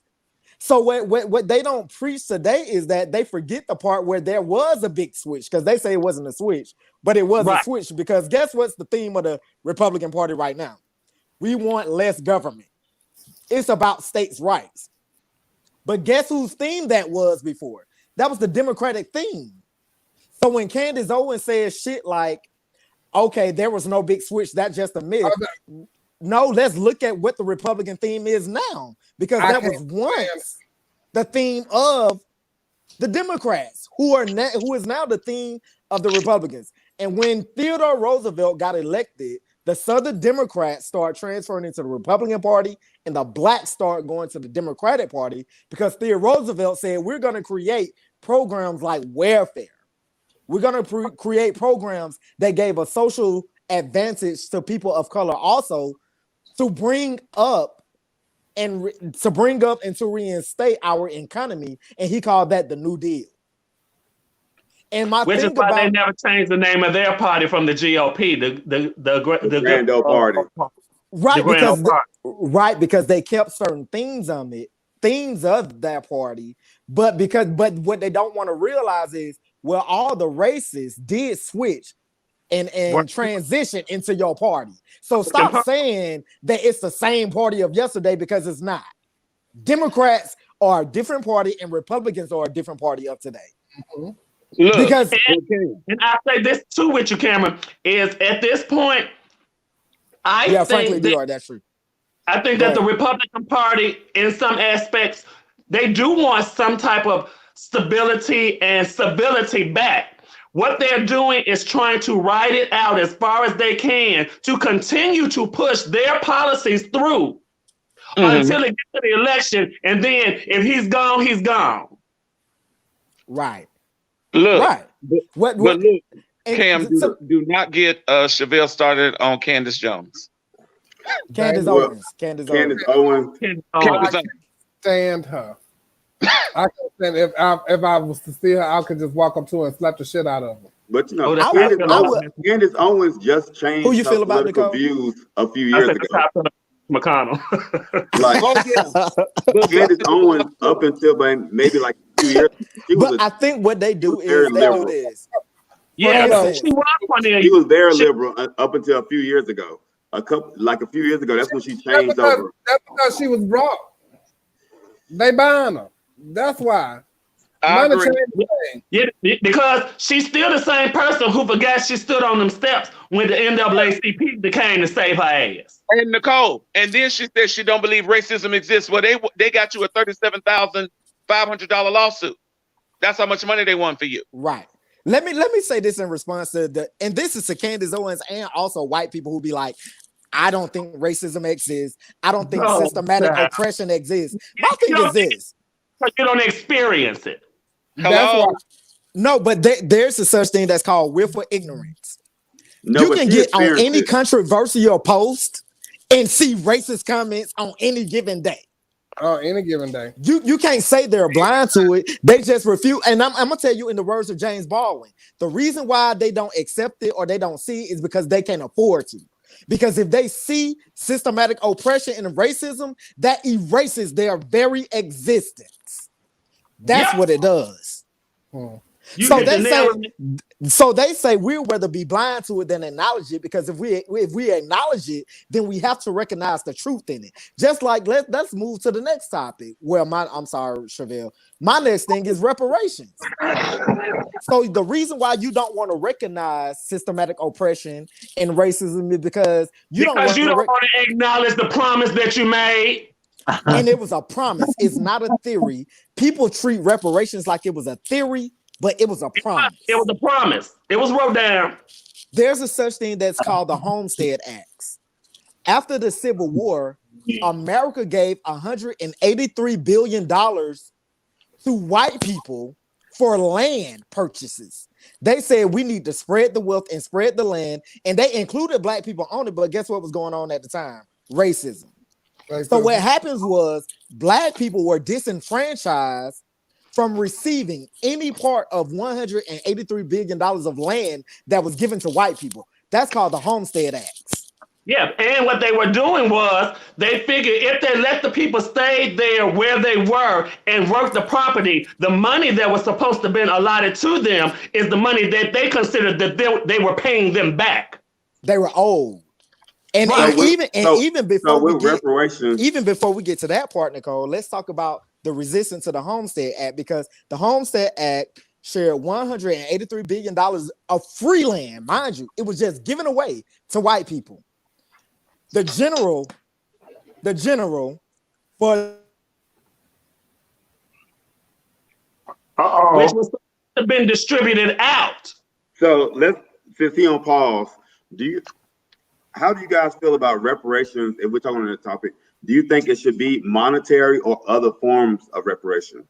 I think it should be other forms, because if you try to put it to a specific people or a certain way, then that's going to cause problems. I think that they should put it into communities, put it into urban communities, urban school areas, or disenfranchised people. I think it should be put in education. That's you. But that would be part of it. I think reparations will benefit Black people with like higher education. Yes. And I think that's what I'm saying. Put those money into those places. And school funding and betterment of the communities. Yes. Because if that, then you probably wouldn't need all the policing or the lack thereof in certain communities. They say, oh, this is a good neighborhood or this is a bad neighborhood. No, it's a good neighborhood because you have resources. Well, that's the thing with reparations. I feel like Black people, first off, every person does not want to go to college, or every person not college material, but I do think they should be afforded opportunities to learn a trade or a skill. A vocational college where you just learn a trade. Yeah. You know, or you can put those things in those needy communities. You have a lot of crime and gang-related activity, drug use, and all that in those communities because there are no resources there.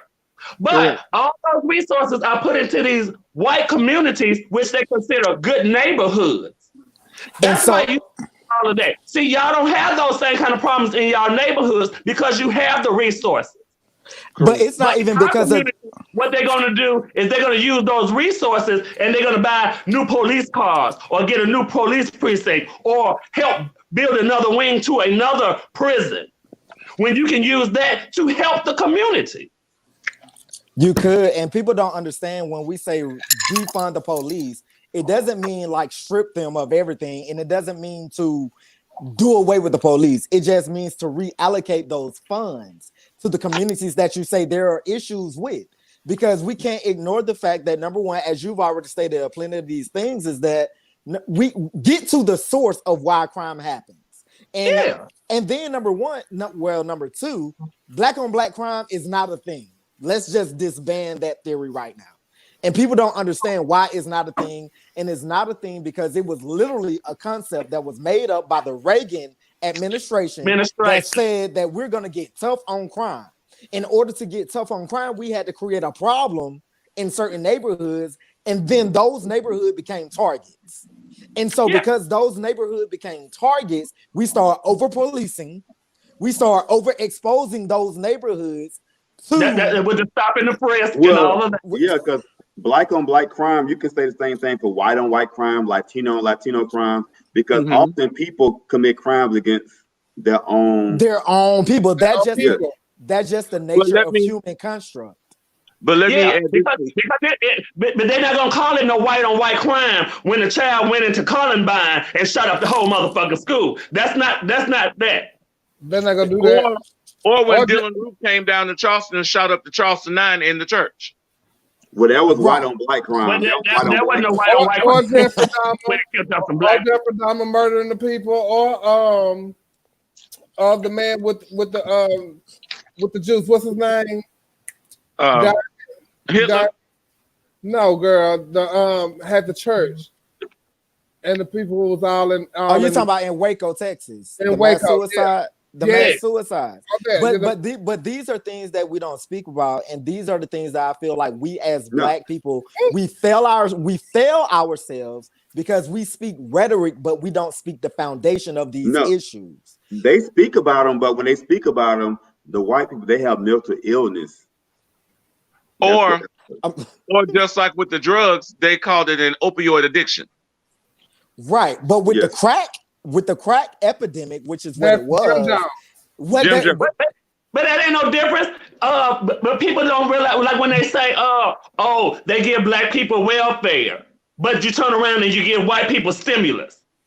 But guess who are the main participants of welfare? It is not Black people. It is white people. I know it's not, but I'm saying that's what they want you to believe, and they want to put that out there. So once again, they would say that, you got all these Black people sitting up on welfare and you're doing all this, but then you turn around and you make tax breaks and tax cuts, and then you call those stimulus. Right. Or incentives. or Now let me incentives, ask right? y'all about when you said about the police defunding. I sat and I thought about it for a while. For me, I don't necessarily agree with defunding the police, but I think all of the precincts, everywhere that they have had to have internal investigations of police brutality, anything that they've had, all of the precincts that necessarily had were under investigations or lawsuits or pending lawsuits. I think you need to go in and regulate them with an outside source versus an inside source, someone that can be objective and hold them accountable. Let me tell you how you can end police brutality.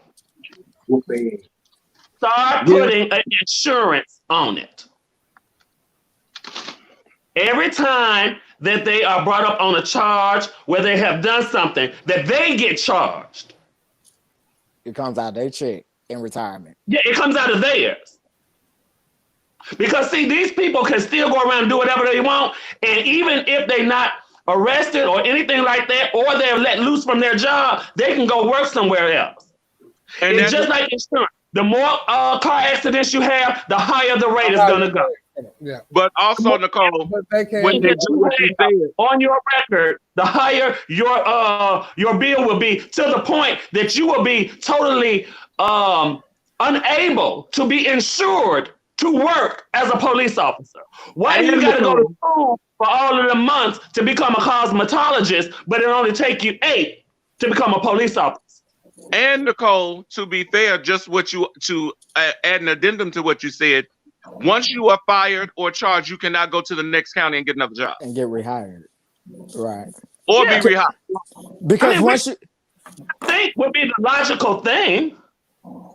But I don't think we are allowed. But the system was never set up to benefit us, period, ever. And still to this day, it's not. Correct. I'm gonna tell you this, Necole. When I went into law school, my family literally called me the white boy of the family. By the time I had graduated law school, my family calls me. They was like, when the hell did you become a damn Malcolm X or a Black Panther? And it's because of this. In law school, we literally go over monumental cases that develop the laws of this country. And what I realize is this, in which most people don't call out, we had racist people on the benches. Okay. We had prejudiced people on the benches. So when they made when they made these laws that create the presidents that we live by today, they're forgetting that this motherfucker didn't like Black people back in the 50s, and we're still abiding by this rule of law. Correct. Nobody wants to call that out. The reason why officers can kill Black people or anybody in particular and get away with it is because a Black case came before him on the Supreme Court. There are 3. And these Black cases said that, number one, the only thing that matters is what the officer thought in the moment that he used lethal force. That's issue number 1.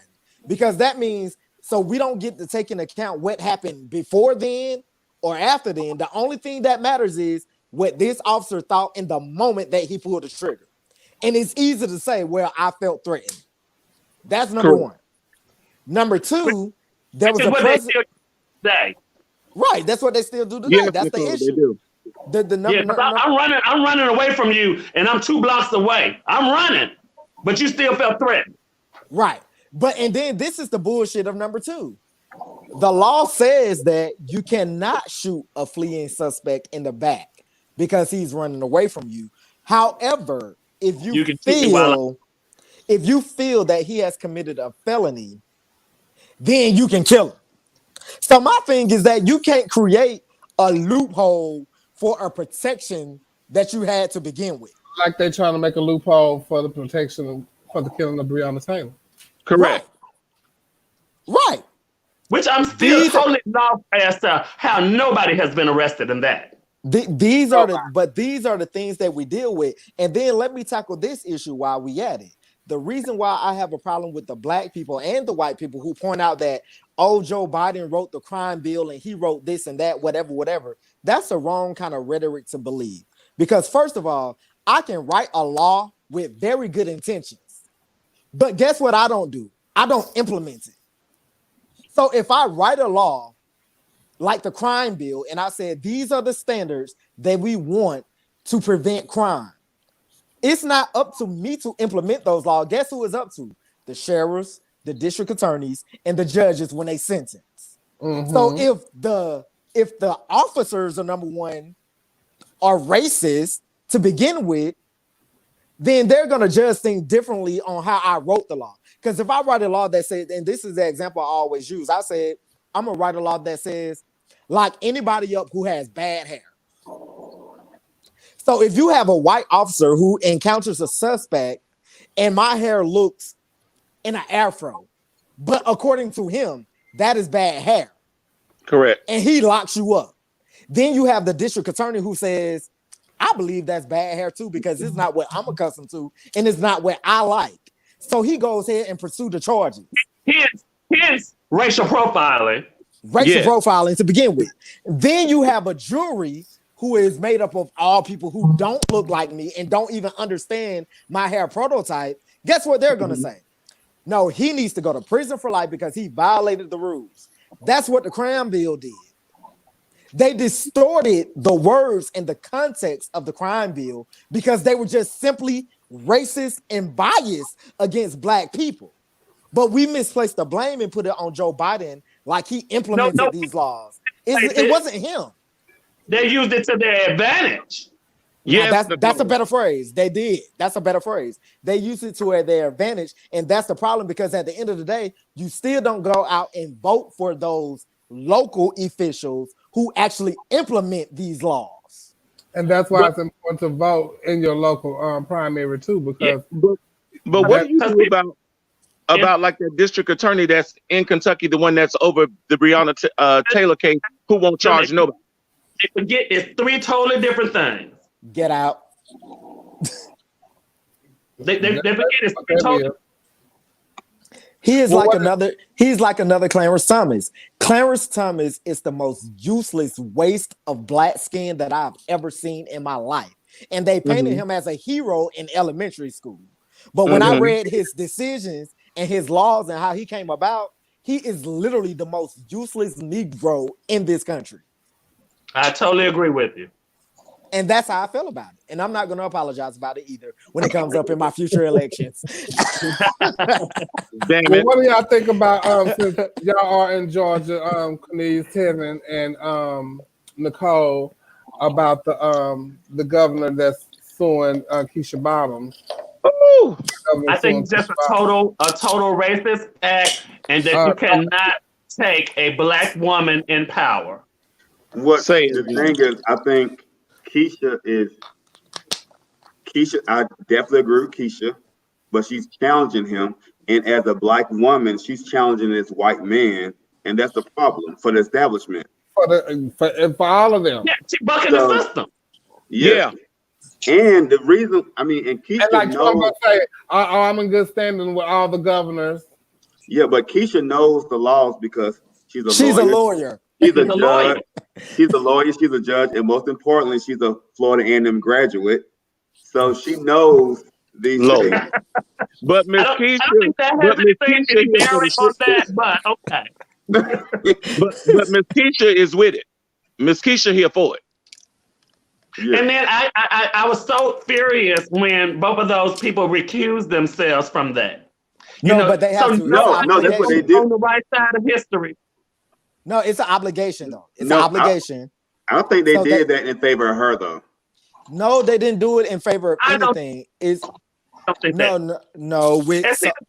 with Kemp, I think that Kemp, honestly, in his head, really believes that he needs to buckle down and he needs to do something. But they have so many folks that support Trump and his belief. If Trump would have came out from the very beginning and said for everybody to wear masks, they would have worn a damn mask. Would not have had a problem with it. Neither would the governor. What people don't realize, maybe outside the state, but Keisha's not the only mayor who had that mandate. All the mayors, but she's the only one he went out. Yeah, because Augusta, Athens, now it's more black people in Atlanta than it is. Same thing. Yeah, it's more black folks in Atlanta. So then when you look at it, it does look like a racist act. Correct. Yes. And that take this black woman in power. Not to mention just even her being considered as a VP pick. Correct. Now, in South Carolina, our dumbass governor has said, well, I'm not going to put a mask mandate in. I'm not going to put a mask mandate in because we can't enforce it. So the businesses that I've noticed, they have all decided they won't let you in without one. But he's saying because they can't enforce it, he's not going to make it a mandate. So the businesses are taking it up to themselves to say, the hell with that, you ain't getting in here without a mask. Well, see, But they have a right to do so, and I think this gets into a constitutional law issue. Constitutional law is kind of complicated, and I do think, in my opinion, that Governor Kemp has overstepped his boundaries, because what he's saying is lower elected officials can't make laws that are less restrictive or more restrictive, and that's not true. That's just simply not true. I'm speaking to one of the viewers. Lamar, you're right, but you're the only. She's the only one that he's going after. Yeah, she's true. the only one that he's going after. And that's that on its face. What is going to lose for Brian Kemp in court? That's on its face going to lose because it's going to say, well, why didn't you sue every other mayor that had these same implementations? So that's going to automatically lead to where it's on the basis of gender or whether it's on the basis of race. Unless he has something in place that says, well, because it receives what we call strict scrutiny, right? So strict scrutiny is the highest level of scrutiny that you can get in the Supreme Court. So unless he says that we have a little legitimate government interest in saying that she can't do it as opposed to they can't do it, he's gonna lose. And where he made his mistake is instead of saying that suing all of them, he only sued her. That's obvious on his face that he has a problem with either gender that is blatant racism or sexism. Well, but what's this other deal about him wanting to restrict her from even speaking on the mandate mask and all that? Because he just tried to do something about that too. That's just gonna lose because first of all, she's the mayor of her city. That's gonna lose. It doesn't fall well because the other mayors are also black too, like in Athens, Savannah. Yeah. But the thing is, the difference is Atlanta is a big economic booster for the state of Georgia. Correct. So that's the big difference because nobody's holding these big events and stuff in Athens, Georgia, and in Columbus, Georgia. But Atlanta is a big economic booster. It is the economic. So, what's the difference in the store forcing it? Okay, so stores have private property rights. Correct. The federal government can infringe on what I do on my private property that I own. Period. So the federal, but the corporations do have a right to put that into place. That's just like the no shirt, shoes, no entrance. But most places here are doing that. Like when you go in Best Buy, when you go into different stores, they ask for the mask on. So. And my thing is this, with those people who are against these masks, I'm like, so the thing is, you either gonna patronize that business or you don't. Ain't nobody forcing you to go to them. And then when you go to them and you make the conscious decision to go to them, why are you arguing with them about their rules? Yeah. That part. Go somewhere else. Just like the white lady did in Costco, and she sat down on the floor. She said what now?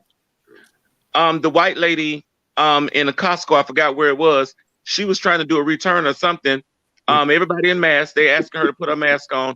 Mother got heated about it and sat down on the floor and made a whole stink. And said she wasn't going to be a member of Costco anymore and this, that, and the third. Baby, we didn't ask you to come in here, but these are the rules. Deal with it or get out. Exactly. That's the point of it all. That's just like... Deja, rewrite your sentence because we don't. It is case where I roll back. We don't speak whatever that is.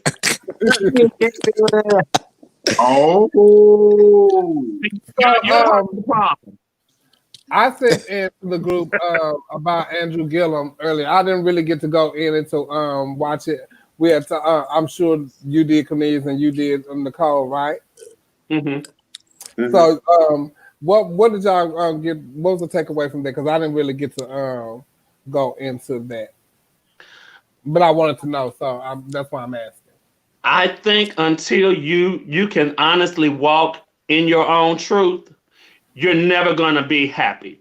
You're never going to be able to. If he would have just even once remotely said, and you know what, I'm gay. Okay, so wait, let's backtrack.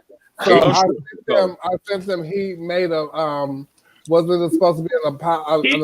I think he tried to cover up everything without acknowledging. So he spoke on he had previous childhood issues, which led to alcoholism, which led to substance abuse, which probably was started off by his dad and all of this. You never touched on the fact. No, I like dick in the butt. Well, I mean, Necole, I mean, he masked everything. Because it goes back to the statement what that is.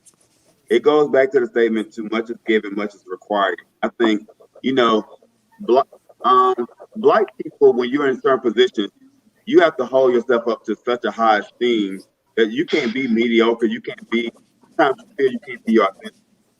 And he probably felt the pressure of that. Where a white person or somebody else, they can have a gay lover. Who was running for president, gay lover, all these things, but he probably didn't feel comfortable in that. The statement he put out was a very political statement where you said something, but you said nothing. Okay. So do y'all think he should have came out as a gay man and said that, yes, I am bisexual? Or address the gay issues. I think I think he should have at least acknowledged that he was gay. No. I mean, you have to acknowledge the obvious. The elephant in the room, Necole. You acknowledge the fact that you do drugs. You acknowledge the fact that you abuse alcohol. Acknowledge from a family with prior history and all of that. You acknowledged everything other than the fact that. Go ahead. He didn't acknowledge that he did drugs. He did say he talked about alcoholism, but he said he was drug. We get it. No, but he said, there's a lot of rumors about him. Some false, some true. There's no rumor. No, but he left it at that. Some false, some true. So that's Neil, but they called him with the men. What you're doing now is you're playing both sides of it to see where you're going to be able to ease in at the middle. Guess what? We all know how you get down. See, one thing about black folks, we are very forgiving, but they forgive everything but homosexuality. Yeah, that's what black people are not forgiving. With that. No, I'm saying they're very forgiving, but they're not forgiving about homosexuality. Because I think they are if you are authentic about it from the beginning. No, you will condemn. You will scrutinize and you will condemn the gay person in your family, but you won't scrutinize the motherfucker who was fucking with them all them years to make them that way. And to Cam's statement, you say they are forgiven if you're forthright. No, I think they tolerate us. I don't think they forgive us. Okay, so let me explain what I mean by that. I do think, like I said, to me, it goes back to the statement that we were talking about at the beginning of the show about authenticity. Okay. One thing that I do plan on doing when I run for office next year, when I can legally announce it or whatever, all my shit is coming out, period. Because number one, I don't think my sexuality should be the basis of who you perceive me to be to begin with. Because if I'm not asking you what I do in my bedroom, don't ask me if I'm not asking you what you do in yours, don't ask me what I'm doing in mine.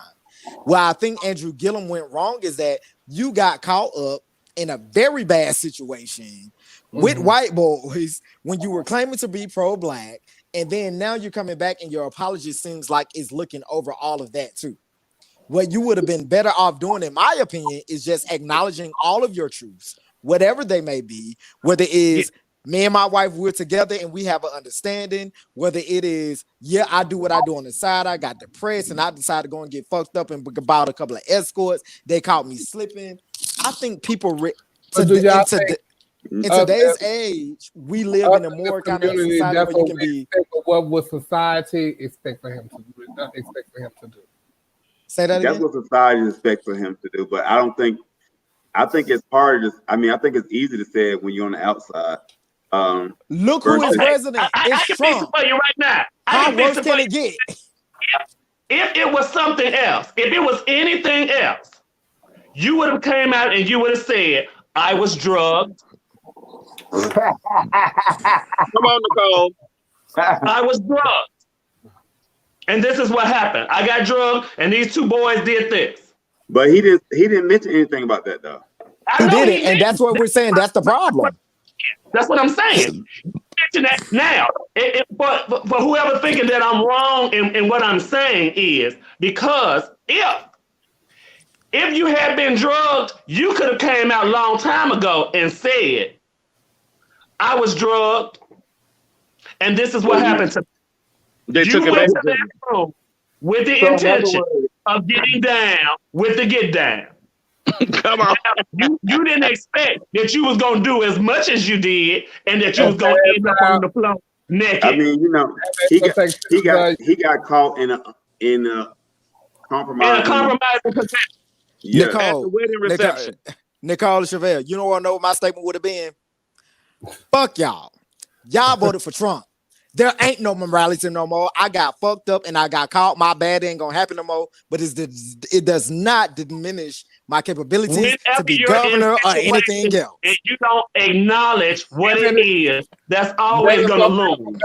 Either. The elephant in the room, definitely. Well, I voted for him when I lived. I'm going to defend him. I'm gonna defend him too. But he should have told them fuck them. He should have told them fuck them. Though. That's what you think Trump would say when he got caught up. What Trump gonna say when he got caught up? What he said, fuck y'all. He did get caught up, and guess what? Acknowledge. He said about everything that he acknowledged. I mean, but he acknowledged the everything stuff. Let me put it this way: me and Trump Chevelle, said, "Fuck you, bitches. I don't know you, bitches. Fuck y'all."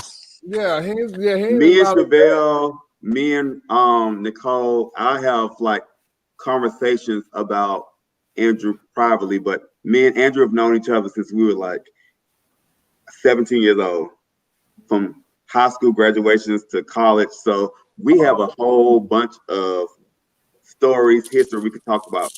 Well, can you tell us a few stories? No. Shade room on here. Don't say that. No. Let's talk about the shade room. They just got the folks together today. I'm saying I will. Well, that's another topic, right? I will publicly defend my friend because we've known each other. And you do. And you should. And you do that. Just like I give y'all an example about something, how things can go awry, and you have to either acknowledge it or you don't. So, never mind. You know what? I'm not going to speak on that. Okay. Corey, he did go to FAMU. I just want to say, but however, we've known each other since before that. That's fine too. He pulled a Terrell on us. That still does not change the fact that it wasn't anything that was consensual, he could have put out a statement saying that it wasn't. You went to that room knowingly and willingly. Why would you call me right now? No one motherfuckers. All I want to say is knowingly and willingly to do whatever. Now, had you probably had too much? Yes. Did you put yourself in that position? Yes. Yes. Are you going to acknowledge it? Well, so Neil, question. So you said you're going to defend him based on your history of him. You know him. Put yourself in them same shoes. What would have been your explanation when you came to the press or the public? He was jumped out the window. Well, the thing is, he the Kellyanne Conway for. No, the thing is different because I don't live my life the same way that he chose to live his life. I said if you were in his shoes, Neil. He would jump out the window. I can't imagine what it would be like to be in his shoes. I can't imagine what that would be like, though, to live their life. I do scam answer. Yes, he is great. Because if he'd have passed out over here, wouldn't nobody knew shit.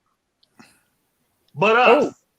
And that's what I expect. And that's where my issue comes in with the whole thing. Number one, there are certain things that I only do in front of people who I trust and I love. And I expect them, when all else comes out, like we talking about I'm pretty sure somebody gonna come back to this from years from now. Fall out drunk and all that. He go to sleep. Oh no, but Cam ain't never heard. I expect y'all to defend me in the same way too, though. Now I don't expect y'all to defend my wrongs because y'all don't have to stand with me in that. That's me. Well, I'm not at least still stand in support of me. You don't have to defend my wrong, but you can stand still in support of me. Because what you're doing there? Because they feel like you like the Trump truth. Yeah. Well, first off, if any friend does something, she said you should recuse yourself from this conversation. No, I'm not going to recuse myself from the conversation because it's your friend. It's my friend. However, and if any one of my friends put me in a position, I'm going to defend a friend. However, what happened in the public, that's just public opinion. And it's once public opinion comes out, it's hard to change public opinion because they've already. But Andrew put his statement out, and that's what he chose to put out, and that's what he's comfortable with. Right. So I can't. And with that is still what he's going to be judged off of. What this statement that he put out. I get it. I prefer transparency, but I get it. Cameron, especially when you ran a campaign talking about transparency. Well, he's not running for a campaign right now anymore. But he had planned on it. He planned on it. Yeah, but it's done now. Yeah, it's done now. I told you that earlier. That political career is over. Well, he told y'all. Brought in and brought to Andrew with the bullshit. He should have just came on out and been comfortable with himself, and then like he moved it. I like dick in the booty. First off, Andrew told y'all, it's the rumors out there, some false, some true. Leave it at that. Neil, that's very political side. That's very politicized, though. Cameron, he's a politician. You're starting to be not anymore. No, but at the end of the day, he has been a politician. That's very great. No, but he is a politician. He's been a county commissioner for years, then 2 terms mayor. So he is a politician. And it's all not anymore. Been wiped, and it all has been wiped away with one act. No, it don't be wiped away because he's already those things. You can't wipe away them. What they gonna remember? You can't wipe them away, but you're no longer holding those positions. No, he doesn't. But so I say come out at the next gay pride, fanning your flag. If he does, I like this comment. Nobody is bashing him, but we're saying is the truth is just what the truth is the truth. And mind you, I will add this concept in that perception is reality. And I think he has to embrace the conception that perception is reality because what we saw, it just was what it was. And he placed himself in a vulnerable position. And so not to address exactly what we saw with our own eyes is kind of like, no, you trying to play in front of our face. Well, he chose to address what he wanted to address. And that's his thing. I can't just... Please come back. He needs better campaign advisors. He not running for nothing, so what he campaigning for? Thank you. I can guarantee the only reason why he made the statement that he made is because he's gonna run for something in the future. What are you saying, Necole? I said, what do you have next? Because this is not gonna go any further. Okay. I mean, it's not. We're not gonna get. Cornelius gonna keep defending him. We got all still know we saw what we saw. And we all gonna know that he did not acknowledge what he was supposed to have acknowledged. Okay, so it's an old saying in Mississippi. I'm sure it's in Texas. Oh, well, we not in Mississippi. I know it's in Mississippi. Tim is in Alabama and is in Texas. Neil, you stop your shit. No. What they say? Yeah. There's a saying from Atlanta. You full of shit. I'm sure they say it in Texas. Necole, and that one's in South Carolina too. Oh, yeah. in Atlanta, they probably said in South Carolina too. You full of Yes, Nicole. Full I of think that they manure. said in Texas. We have talked about politics and everything tonight, and Have we? all that kind of stuff. But we have to stress the importance of how it is to let your voice heard and to go out and vote. And please register in your county, district, whatever you need to do to vote. Your voice needs to be heard, because without your voice being heard, there won't be no changes. They called me today, Chevelle. Oh Lord. Me and Cameron had a great conversation yesterday. I think it was yesterday, about how do you all feel about voting by mail? I think you should vote by mail. I think that's what I plan on doing. I had my ideas about it, and I didn't get any clarity on it until I spoke to the mail lady today. And I said, I asked her, I said, I just would like to know your opinion on it. She said, you wouldn't believe how many people asked me about this. She said, but I will tell you one thing. Once it makes it to the post office, that's it. There's no other. So that means they don't know. You see the Sean statement? Huh? You saw the Sean statement, Chevelle? I say, you can put that up. I haven't seen the chat. Oh. Deshaun Black. That's it. Deshaun, yes. Because the reason I know it, or the reason that you know it makes it, is because nothing stopped the post office. Mail, sleet, rain, snow, nothing stopped the mail, and that's government. You fuck with that, you're going back. Well, who not living and speaking in their truth, Deshaun? Because I'm living and speaking in mine. I always live and speaking my truth. Right? Where he talking about? So who are you? He could talk about people in general, like your neighbors think you straight, but they don't. They clock all them folks who come over your house. They knows what's going on over there. They see the boys rolling inside. You live in your truth, baby. I am a strong, proud black trans man. I converted tonight. So back to well, I think mail-in ballots work, and I've never did a mail-in ballot. I always go and do early voting, but I used to do that too, Cornelius. However, but my grandmother used to do early. She used to do mail-in ballot, and she did it like at least the last 15, 20 years that I've known. I don't even know. I feel like the mail-in ballot, I don't even know if it's counted. That's why I'm counted. Yeah, it is, and that's why they give you a time limit on when you have to get that mailed in and all that. But I don't know if it made it. They ain't gave me no confirmation. I want some confirmation. Well, hell, even Donald Trump does mail-in ballots. But Desiree, you said but Donald Trump is against it. That stigma and that conspiracy theory that Trump is putting out there. Because guess what? Trump sat up and told the folks that he thought it was going to be fraudulent if the people put mail-in ballots. But how did he vote? By mail. I'm sorry. Well, yeah, who at your house, Cameron? Who over there with you, Cameron? I don't know. I don't know. You had to tell him to cut whatever. I love you. He's my cousin. He's pouring me give me some more to drink and ice and stuff.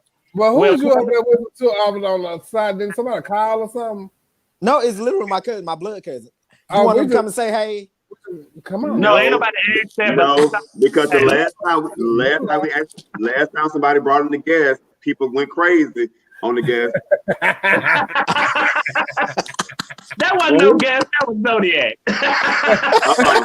No, that wasn't Zodiac. Last time we had a guest. That was just grandbaby. No, last time we had a guest that brought somebody in, they went crazy to Terrell and his boyfriend. So we're not gonna bring in no other people. Terrell boyfriend was long-winded, but I do like them though. Same situation. But anyway, back to the wait a minute. What happened to Tevin? Tevin, I don't know if the weekly or what. I don't know, but Tevin needs to go vote. Yeah, Tevin needs to vote, and I hope he's ready. Tevin don't like leaving that house, so Tevin might need to mail his vote in too. Because I that's just me and my belief. I don't mind getting up and going and press the button, child. and take the time out. Now it might take me a minute. I'm gonna get there before they close the ballots down. This was my favorite thing this year. I had went to do early voting, and I had went when it was the same day of Armandus's march. I think I had called the girl from the polling place. Bitch, I tell y'all, Fish was tickling me. So Fish turned around and said, I know how you voting. I said, no, you don't. And so she gave me my stuff, so I'm going through. She said, you need some help? I said, no, I'm fine over here. So I finished. Bitch, I had turned around and hand her that pen thing back, that little thing. She said, no, baby, that's yours. No, you keep that. Get out of here. Get out of here. I just feel like, and that's because I know I'll probably go mail it out today and it's probably due tomorrow, and I know they ain't gonna make it in time. Yeah, like that. I know there's a lot of that going on already. Let me say this. I think voting by mail could be possibly an issue because you don't know whether it's received, whether it was counted, whether it's late, whether it's early. But it could all play into the dynamic of this. And this is what me and Necole talked about earlier. Now, mind you, I'm going to say the cliche statement. I don't do conspiracy statements or theories because y'all know I don't. I believe you're feeding into it. Right, I am feeding into it because my whole thing is this. What if all this players on Corona is to make us go digital and make us go virtual, in which we've already known the Russian government has impacted the voting here when it comes to virtual and digital voting. And if we're being forced to go virtual or digital, which Trump make it, because mind you, Trump is against mail-in ballots. Although that's how he voted. That's how he voted, though. Exactly, but he's dead fast against it because he's already perpetuating the rhetoric that, the Democrats want to cheat the vote and all this. So what's the next alternative when you have in place to go virtual or either mail in or either in person, but we're in the midst of an uprising of a pandemic too. So what's the next best thing? You wrap your motherfucking stuff up like a mummy and you go in there and press the button. Answer the poll and press the goddamn button. Come on, you know. But see, my whole thing is, bags, if you feel me, everybody out here going to clubs and all that kind of shit in the way, bitch, take your ass up there, bitch, and vote. If you follow him the way he's been doing, see, and I used to tell Cornelius this all the time, especially during right before the election happened when he was deemed president. I told Cornelius then, he don't even think he's gonna win. So then what did he do? He started a whole conspiracy saying they need to do. Win. It was a rigged system. So that he already had something to play off of once they said Hillary was the winner. When Hillary did not win, he was just as shocked as anyone else that he won. Those are facts. He wanted the show of it all. You know what he wanted to do? In my own personal theory, he wanted to go back to The Apprentice. That's what it was, though. That's not even a theory. Trump did not expect to win. Planned on going back to The Apprentice and thinking, now my ratings are going to be higher than ever. I can ride off of the fact that I can say it was a rigged system, and I can get on television and I can say that. Right. Well, now he done get. Then even after he won, he couldn't take that it wasn't good. Who did he go after? I couldn't believe. My mind was, but I couldn't believe the fact that the country let a reality star become. I couldn't believe it. I couldn't believe that the population voted a con man in. Oh my God! Well, I think that they devastated in the house. Like, no, they carried me out of the club into a car, from the car into the house. And I don't mean the usual time, like me putting my arm around Cornelius like this. And, you know, I mean, I think lifted up. Like how when the folks spoke out in church and they lift them up like this. Well, It was your church passed out. It was one of your church ones. Yeah, they had to lift it up and bring it in. But y'all, it's 2 weeks straight. It's an old saying in Georgia. Maybe it's in Texas, but it's definitely in Georgia. Maybe it was a scheme set up by Todd. it had to be. When you said you got he came to Daddy. Y'all got to get out there and vote. Y'all for real. But Chevelle, Joe. Yeah, John. This is what baffles me about that last election. People got so motivated about voting for somebody who is not a politician for the top political seat in the world. And my thing is, I'm like, so y'all are treating politicians as if you don't go to school for it, you're not trained for it, like it's not a real occupation. And I'm like, it is. Okay, so let me. Okay, hold on, let me finish. But what I'm saying is, the country thrived off of we not gonna elect a normal politician or somebody who's not a politician for the top political seat. Okay, but Trump has showed us why people go to school to learn foreign affairs. People go to school to learn how to handle wartime situations, how to handle pandemics. This is things that political science majors go to school for, and lawyers go to school for, and government officials go to school for. But it's like you voted a dentist in the position of a surgeon and expected him to fix it all. They put a brain surgeon in charge of housing. Exactly. I was about to say that, Necole. All you saying, Cameron, is I can agree with what you're saying. However, things happen. People don't vote because of those reasons necessarily. People didn't like Hillary Clinton. People don't like the Clinton establishment. They felt their family was too important, too powerful, and people wanted a change.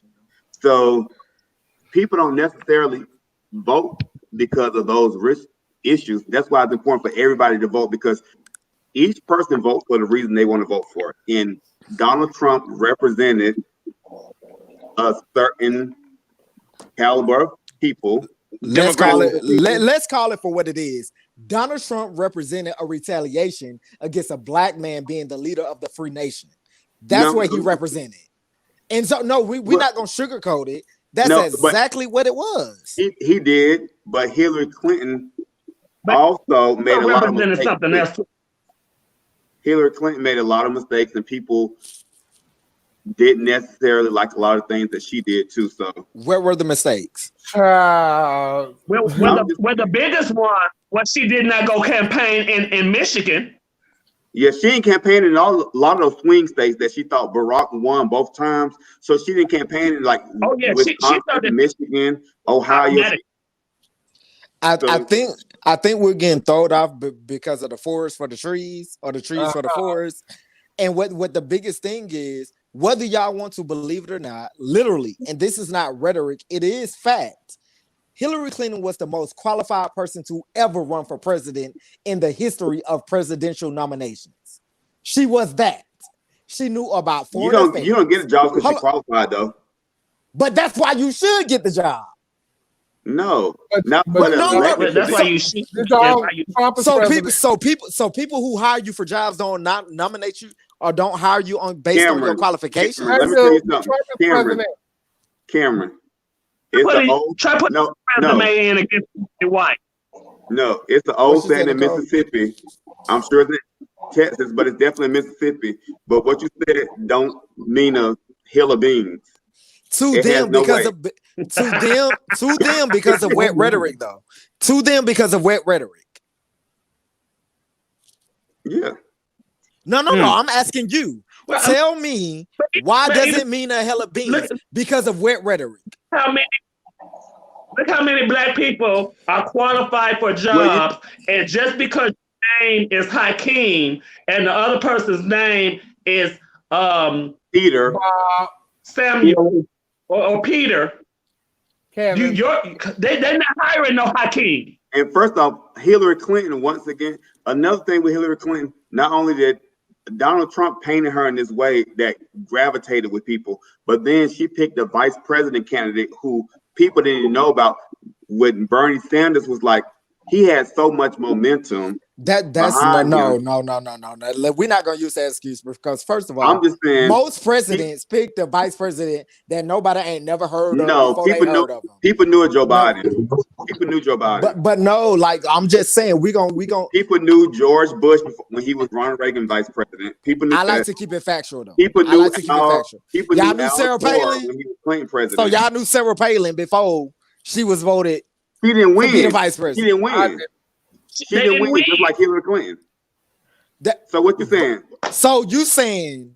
Let me. She didn't win. Clear. Give us an example of somebody who won. So Hillary Clinton won. It wasn't as known as Sarah Palin president. When she was picked to run. Like, are you serious right now? We saying the vice because president. This is what y'all forget. Because even when Bill Clinton was president. We always said, and I'm sure if y'all think back on it, y'all gonna remember it. We always kept saying, "Well, it's really his wife who was running the presidency." No, we didn't say that. No, everybody did say that. That was fact. No. What do you mean? Yeah, because we all your thought point Hillary doesn't make was sense, smarter Cameron. than We're talking about Hillary Clinton's vice president pick, and you say Sarah Palin, who validates the point that you pick somebody who not known. John McCain didn't win.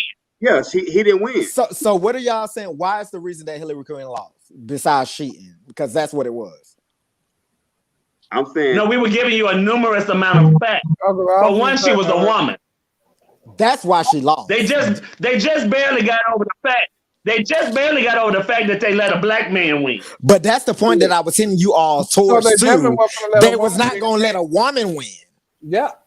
That's the point of it all. That's what I was putting y'all towards. No. The reason the reason why Hillary Clinton lost was because she was a woman, whether you want to accept that or not. No. Hillary Clinton won the popular vote. She didn't go campaign in those states that she thought she just had. Right. That's what I was saying. You were saying what was the mistake she made? Well, that was the first one. You didn't campaign in those states where you thought that you were going to be guaranteed those votes. But guess what? You didn't campaign in Michigan. You should have been in Michigan telling them folks how you was going to get them some clean water. Because even Donald Trump lied and said, Wisconsin, Ohio, you went to Pennsylvania. And them folks still don't got clean water. No, he went to Pennsylvania 2 nights before the election with Beyonce and Jay-Z thinking that's going to do something. It's too late. No, so in my opinion, we're overlooking the fact that and I'm gonna say this again, and I always say in my opinion. Well, it's our point of view. Hillary, and that's fine. But I'm on here, and it's my point of view. Oh, so we're saying this. You can be asked out real quickly. But I'm not, because this is why I was invited here. So what I'm saying is this. For your point of view, let's keep it going. All I'm saying is this: is that at the end of the day, we're forgetting that 4 to 5 days before the election, Trump campaign came out with this, and the Department of Justice, all her emails are this and her emails are that. They did this a few days, literally, before the campaign election. That's why she lost, and then all of it turned out to be not true. They knew what they were doing from the beginning. She won the popular vote, though. She lost. No, she did. But she did win the. She didn't go to certain states. In the Electoral College. The Electoral College is how he won. Electoral College. Yeah, she didn't go to certain states. But does it negate anything that I'm saying? That's how she lost. Because remember, Hillary Clinton was leading in the week prior. She won the popular vote. She still won the popular vote, but of course they can vote for whoever they want to. Which that's a thing. Who said quicker Hillary? That's what Donald Trump called it. Yes, that's a thing in itself. But that's why I'm like, these are the things that divide us, because they can come out with right or wrong rhetoric right before and then make a whole impact on the election. This is what's wrong to begin with. But right, this is what's wrong. Cameron. So tell me something about. So you don't think her vice president pick had anything to do with it, or her not going to certain states? No, it don't. So her vice Yes, president. the popular vote does. What was so her vice president was who again? Now, mind you, I don't remember that. But that was the point we was making. Yeah. No, but and I get it, but I don't feel like that's what cost her. To me, in my mind, what cost her the election was literally the Department of Justice came out and said that she may be corrupt because of these emails a few days before the election. Yeah, that did a lot to sway the vote, Cameron. It did. It did damage. It did damage. It was like 3 days before the election, and they came out with that. Hillary Clinton couldn't even get white women to vote for her. Who did you vote for, Neil? I voted for Hillary. Okay, that's my next question. We talk about my voting record. I'm not talking about your voting record. I asked you who you voted for in the last election. Talk about his voting record. Please don't talk about his voting record. Please don't do that. If we could, I would like it if we could change the subject because I have a problem with Cornelius and Chevelle. Don't put me in there. No, don't put me in there. At that time, I wasn't even voting. I voted for Hillary Clinton. But Cornelius on the other hand, Cornelius has a shaken voting history. No, I don't. Yes, you do. Let me explain something to people. Let me tell you all something. The biggest problem with right now and how the election is going to get fucked up is from voter suppression. Yeah. Thank you. Yes. And they're talking about there are celebrities that are encouraging people to hold their votes. Don't do that.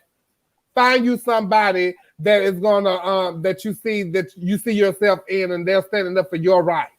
Find somebody that you want to vote for. Well, we ain't got but two choices, and the black celebrities are talking about they're gonna hold the black vote. Like, how y'all gonna do that? But and no, it wasn't but two of them doing that. They're going to influence the younger generation. That's why we need to always put out there that it is important for you to vote. Correct. All day long. I'm with you. So with us as entertainers, us as people on any type of platform, you need to encourage your followers, your people, your friends, your family, everybody, the importance it is to vote. Don't hold your vote. Find somebody that has your same things that you like to be involved in and push that on there, and you go and let your voice be heard, because it is important that you do vote, because that's what we were initially talking about. Thank you, Madam Curator. It's great to have the discussion. Yeah, we had to have the discussion and give our point of view of different things, but the importance of all of this and the whole synopsis of this forum tonight is to vote. And to be registered to vote and let your voice be heard. And you'll never know if you don't try. And to my girls out there, remember who has your best interest at mind. Yes. Because yes, Black trans lives matter, and yes, they do. So we need to share this live, share the love, and please go out there and vote. If you're not registered to vote, please go register yourself to vote. It takes literally 2 minutes. It's like 2 seconds out of your time. I have to say, I have enjoyed this evening. You say what? You enjoy what? I said I have really enjoyed our guest for the evening. Thank you. Thank you for having me. I want to thank you, thank Cam for coming on. I want to thank DeRay for coming on. And as always, we sponsored by Pink Whitney. You bet. And we encourage you to please go and vote, because that was the premise of the show. Because I don't want y'all to think that here at our point of view, it's always about mess and stuff. We're gonna talk about it. We're gonna mention it and all that kind of stuff, but you know. And Jermaine, y'all, we let y'all make it this week. Yes, we did. Don't y'all post nothing else. What you gotta say, Cam? No, I just want Oh, Neil, brother, you at me. But Oh, okay, so I thought you was about to say that topic. no, I'm not talking about any topic. I want to stress the importance of like, I don't really care who you believe in or who you vote for. The thing that I ask for most is that you get education and understanding on what you are doing, because that's most important. I'm not gonna fault you for voting for the issues of the party who are most for your issues that you care the most about. But what I do care about is when people talk about rhetoric and they're miseducated or undereducated on what they should be saying. Get educated, read, Google scholarly articles, not just news articles about rhetoric, but Google scholarly articles about those things that mean the most to you. And then make your educated vote based on that. That's why I care about the most, because we're gonna always be Democratic, Republicans, even though I think we should dismantle them both. I'm an independent. And that's fine too. I'm an independent. That's also. fine. But what I'm saying is become educated about the things that you care about. No, Oh, Leo. I would like that, parents. I would like that a lot, parents. Become educated about the things that you're passionate about, and then those convictions of your heart is what you should base your vote on. And before you speak about things that don't matter to you, it's okay to be opposed to how they handle it, but sometimes it's not okay to be in opposition to the overall picture.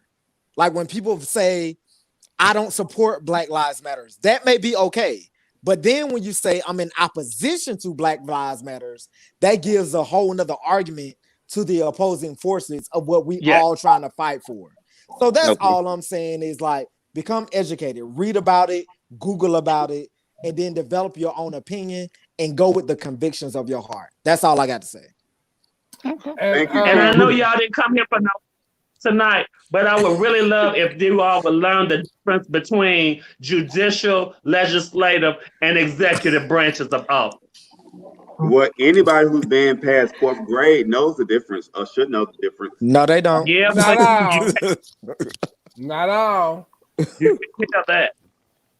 You can't say that, Cornelius, honey. I sure can. I sure can. I can't. I can't.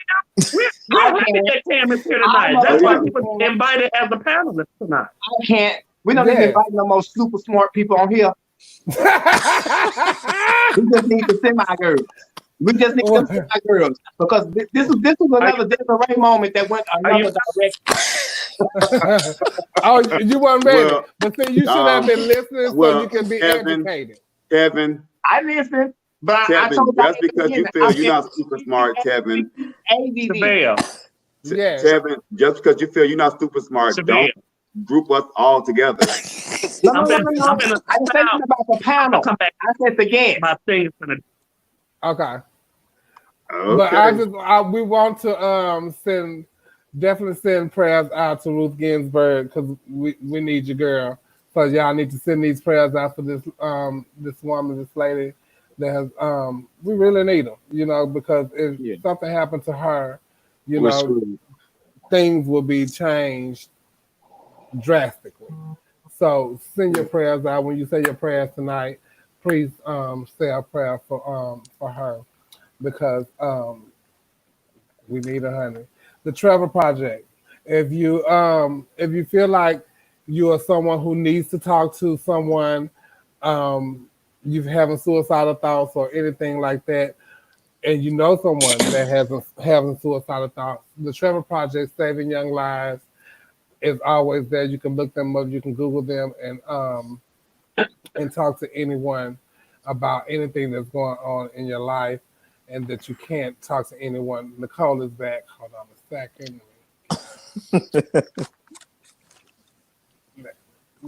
You back?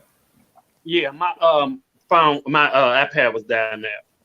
So I know that some of y'all wasn't expecting for us to have this turn of events tonight on our point of view, but this is things that we need to talk about, because that is some of the things that is not talked about in our community, which is mental health, getting the help that you need, the importance of voting, the importance of knowing politics and people to vote for, and the difference between everything that's going on in our communities and why you should vote for these people. So I appreciate you all for tuning in tonight. I appreciate you all for tuning in tonight. Go subscribe to my YouTube page, Chevelle Brooks 75. Cameron, I want to thank you so much for tuning in tonight. I appreciate you for having me so much. DeRay, I appreciate my you little for tuning lawyer in. and activist. I'm humbled. Thank you so much. Thank you. My little Thurgood Marshall. You both would definitely be asked back because we really appreciate you guys and your point of view. I thank y'all so much, and y'all show some hearts and love for Cameron Black and DeRay Sierra Saunders. Thank you guys. Yes, Thank I you. enjoyed you guys tonight. I enjoyed y'all. Is there something y'all want to say before y'all want to leave? The biggest thing that I'd like. Go ahead, Cam. Oh, you got it. The only thing that I would like to say to you, Chevelle, kudos to you and the entire panel for doing something like this. You know, people can say that sometimes the topics or the subjects are messy. I don't agree with that.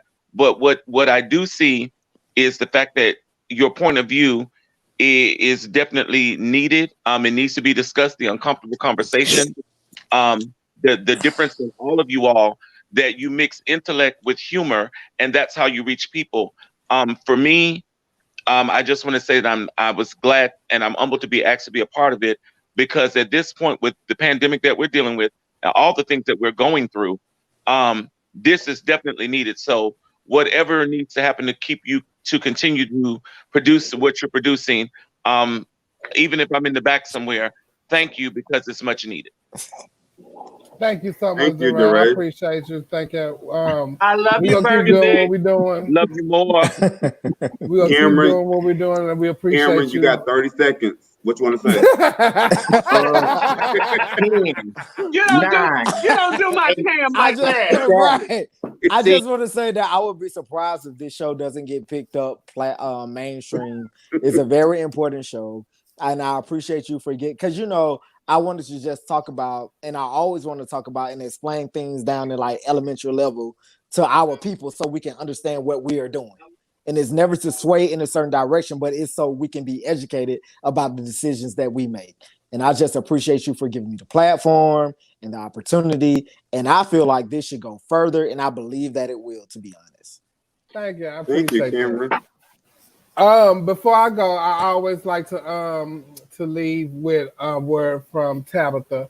So this is my word from her before I let you know. We're gonna see what Tabitha. Can we have a real moment? Is that all right? Okay. Don't you get mad at me. I'm just telling you because I love you. But listen, you know that situation, right? With you and this person that you still haven't even talked to. You have made up your own set of stories in your head about what they done said or what they thinking or who they told. You done told yourself, you done made up all these stories in your head. But yet and still, you still haven't talked to the person you got the issue with. That's not fair to them. You driving yourself crazy on something you done made up. Do them and yourself a favor and have the conversation. Stop running from it, but most importantly, stop making up stuff in your head. I love you. I'll talk to you later. Nah. So that's a word from Tabitha. I'll follow her now. Thanks to Necole. I try to find something positive in everything that we do on here tonight, and so you can have a takeaway from it. So we can produce more shows for you guys that you can enjoy, that you can learn from, and you get to know us better, and you get to know us as people. So thank you, Cam. Thank you, DeRay. We appreciate you guys so much, and we will see y'all again on our point of view. Y'all show some love for them guys. Thank you. Thank you. And then there were four. So, Yeah. Girl, what a show! I really enjoyed tonight. It was needed. It was a conversation that needed to happen. Things things are not always what you perceive them to be, and they perceived us to be a message show, but no, we're not a message show. We're an informative show, and that's what we want y'all to do. We want to inform you about things that's going on in the world today, such as the politics, which was the conversation that needed to be had on the show tonight. And I think, in the words of Law on Legendary, we did what needed to be done. You know, I think that's the old. I think that's the old saying in Nevada. They probably said it in Tennessee, but I know they said in Nevada.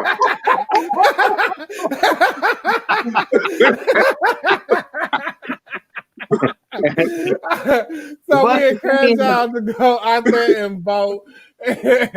And we are here each and every Wednesday night at 10 p.m. Central, 11 p.m. Eastern Time with not your auntie, Necole Luv Dupree, Nonchalant Neil Dupree, and Tevin, no relation, St. James. We thank y'all so much. Is there anything y'all want to leave with tonight? Yeah, if you all have any products or anything that you all would like for us to announce on the show or for me to speak about in our consumer report, you're always welcome to inbox me. I'll send you my address. You can send me your products. I'll try them out, and I'll tell you if they work or not. Send us your products. If there's anyone who works in the sex toy industry, send me the toys, and I will most definitely tell you if those work. Because I am an independent woman. If you are a wig vendor, please send me your wigs. I would love to wear them. Also, remember, we only talk about things that they discuss publicly. So if you don't discuss it publicly, we can't talk about it. But once you discuss it publicly, it's open for fair game. We gave grace tonight on certain people, but grace won't be given again. Oh no, this was the last night of grace. And I know that, friend. I don't talk about last night. Y'all know Grace is gone. Did y'all see Grace doing the challenge from Greenleaf? But I was going to say, Faith is definitely gone, and Grace is almost out the door. And Joseph, we gonna pray on you and everything. So, with that being said, we're here each and every Wednesday night, 10 p.m. Central, 11 p.m. Eastern, with myself and my co-host. We love you guys for free. Thank y'all for tuning in. Please go to Chevelle Brooks 75 on YouTube and subscribe to my YouTube page where you can catch our point of view. Thank you and good night.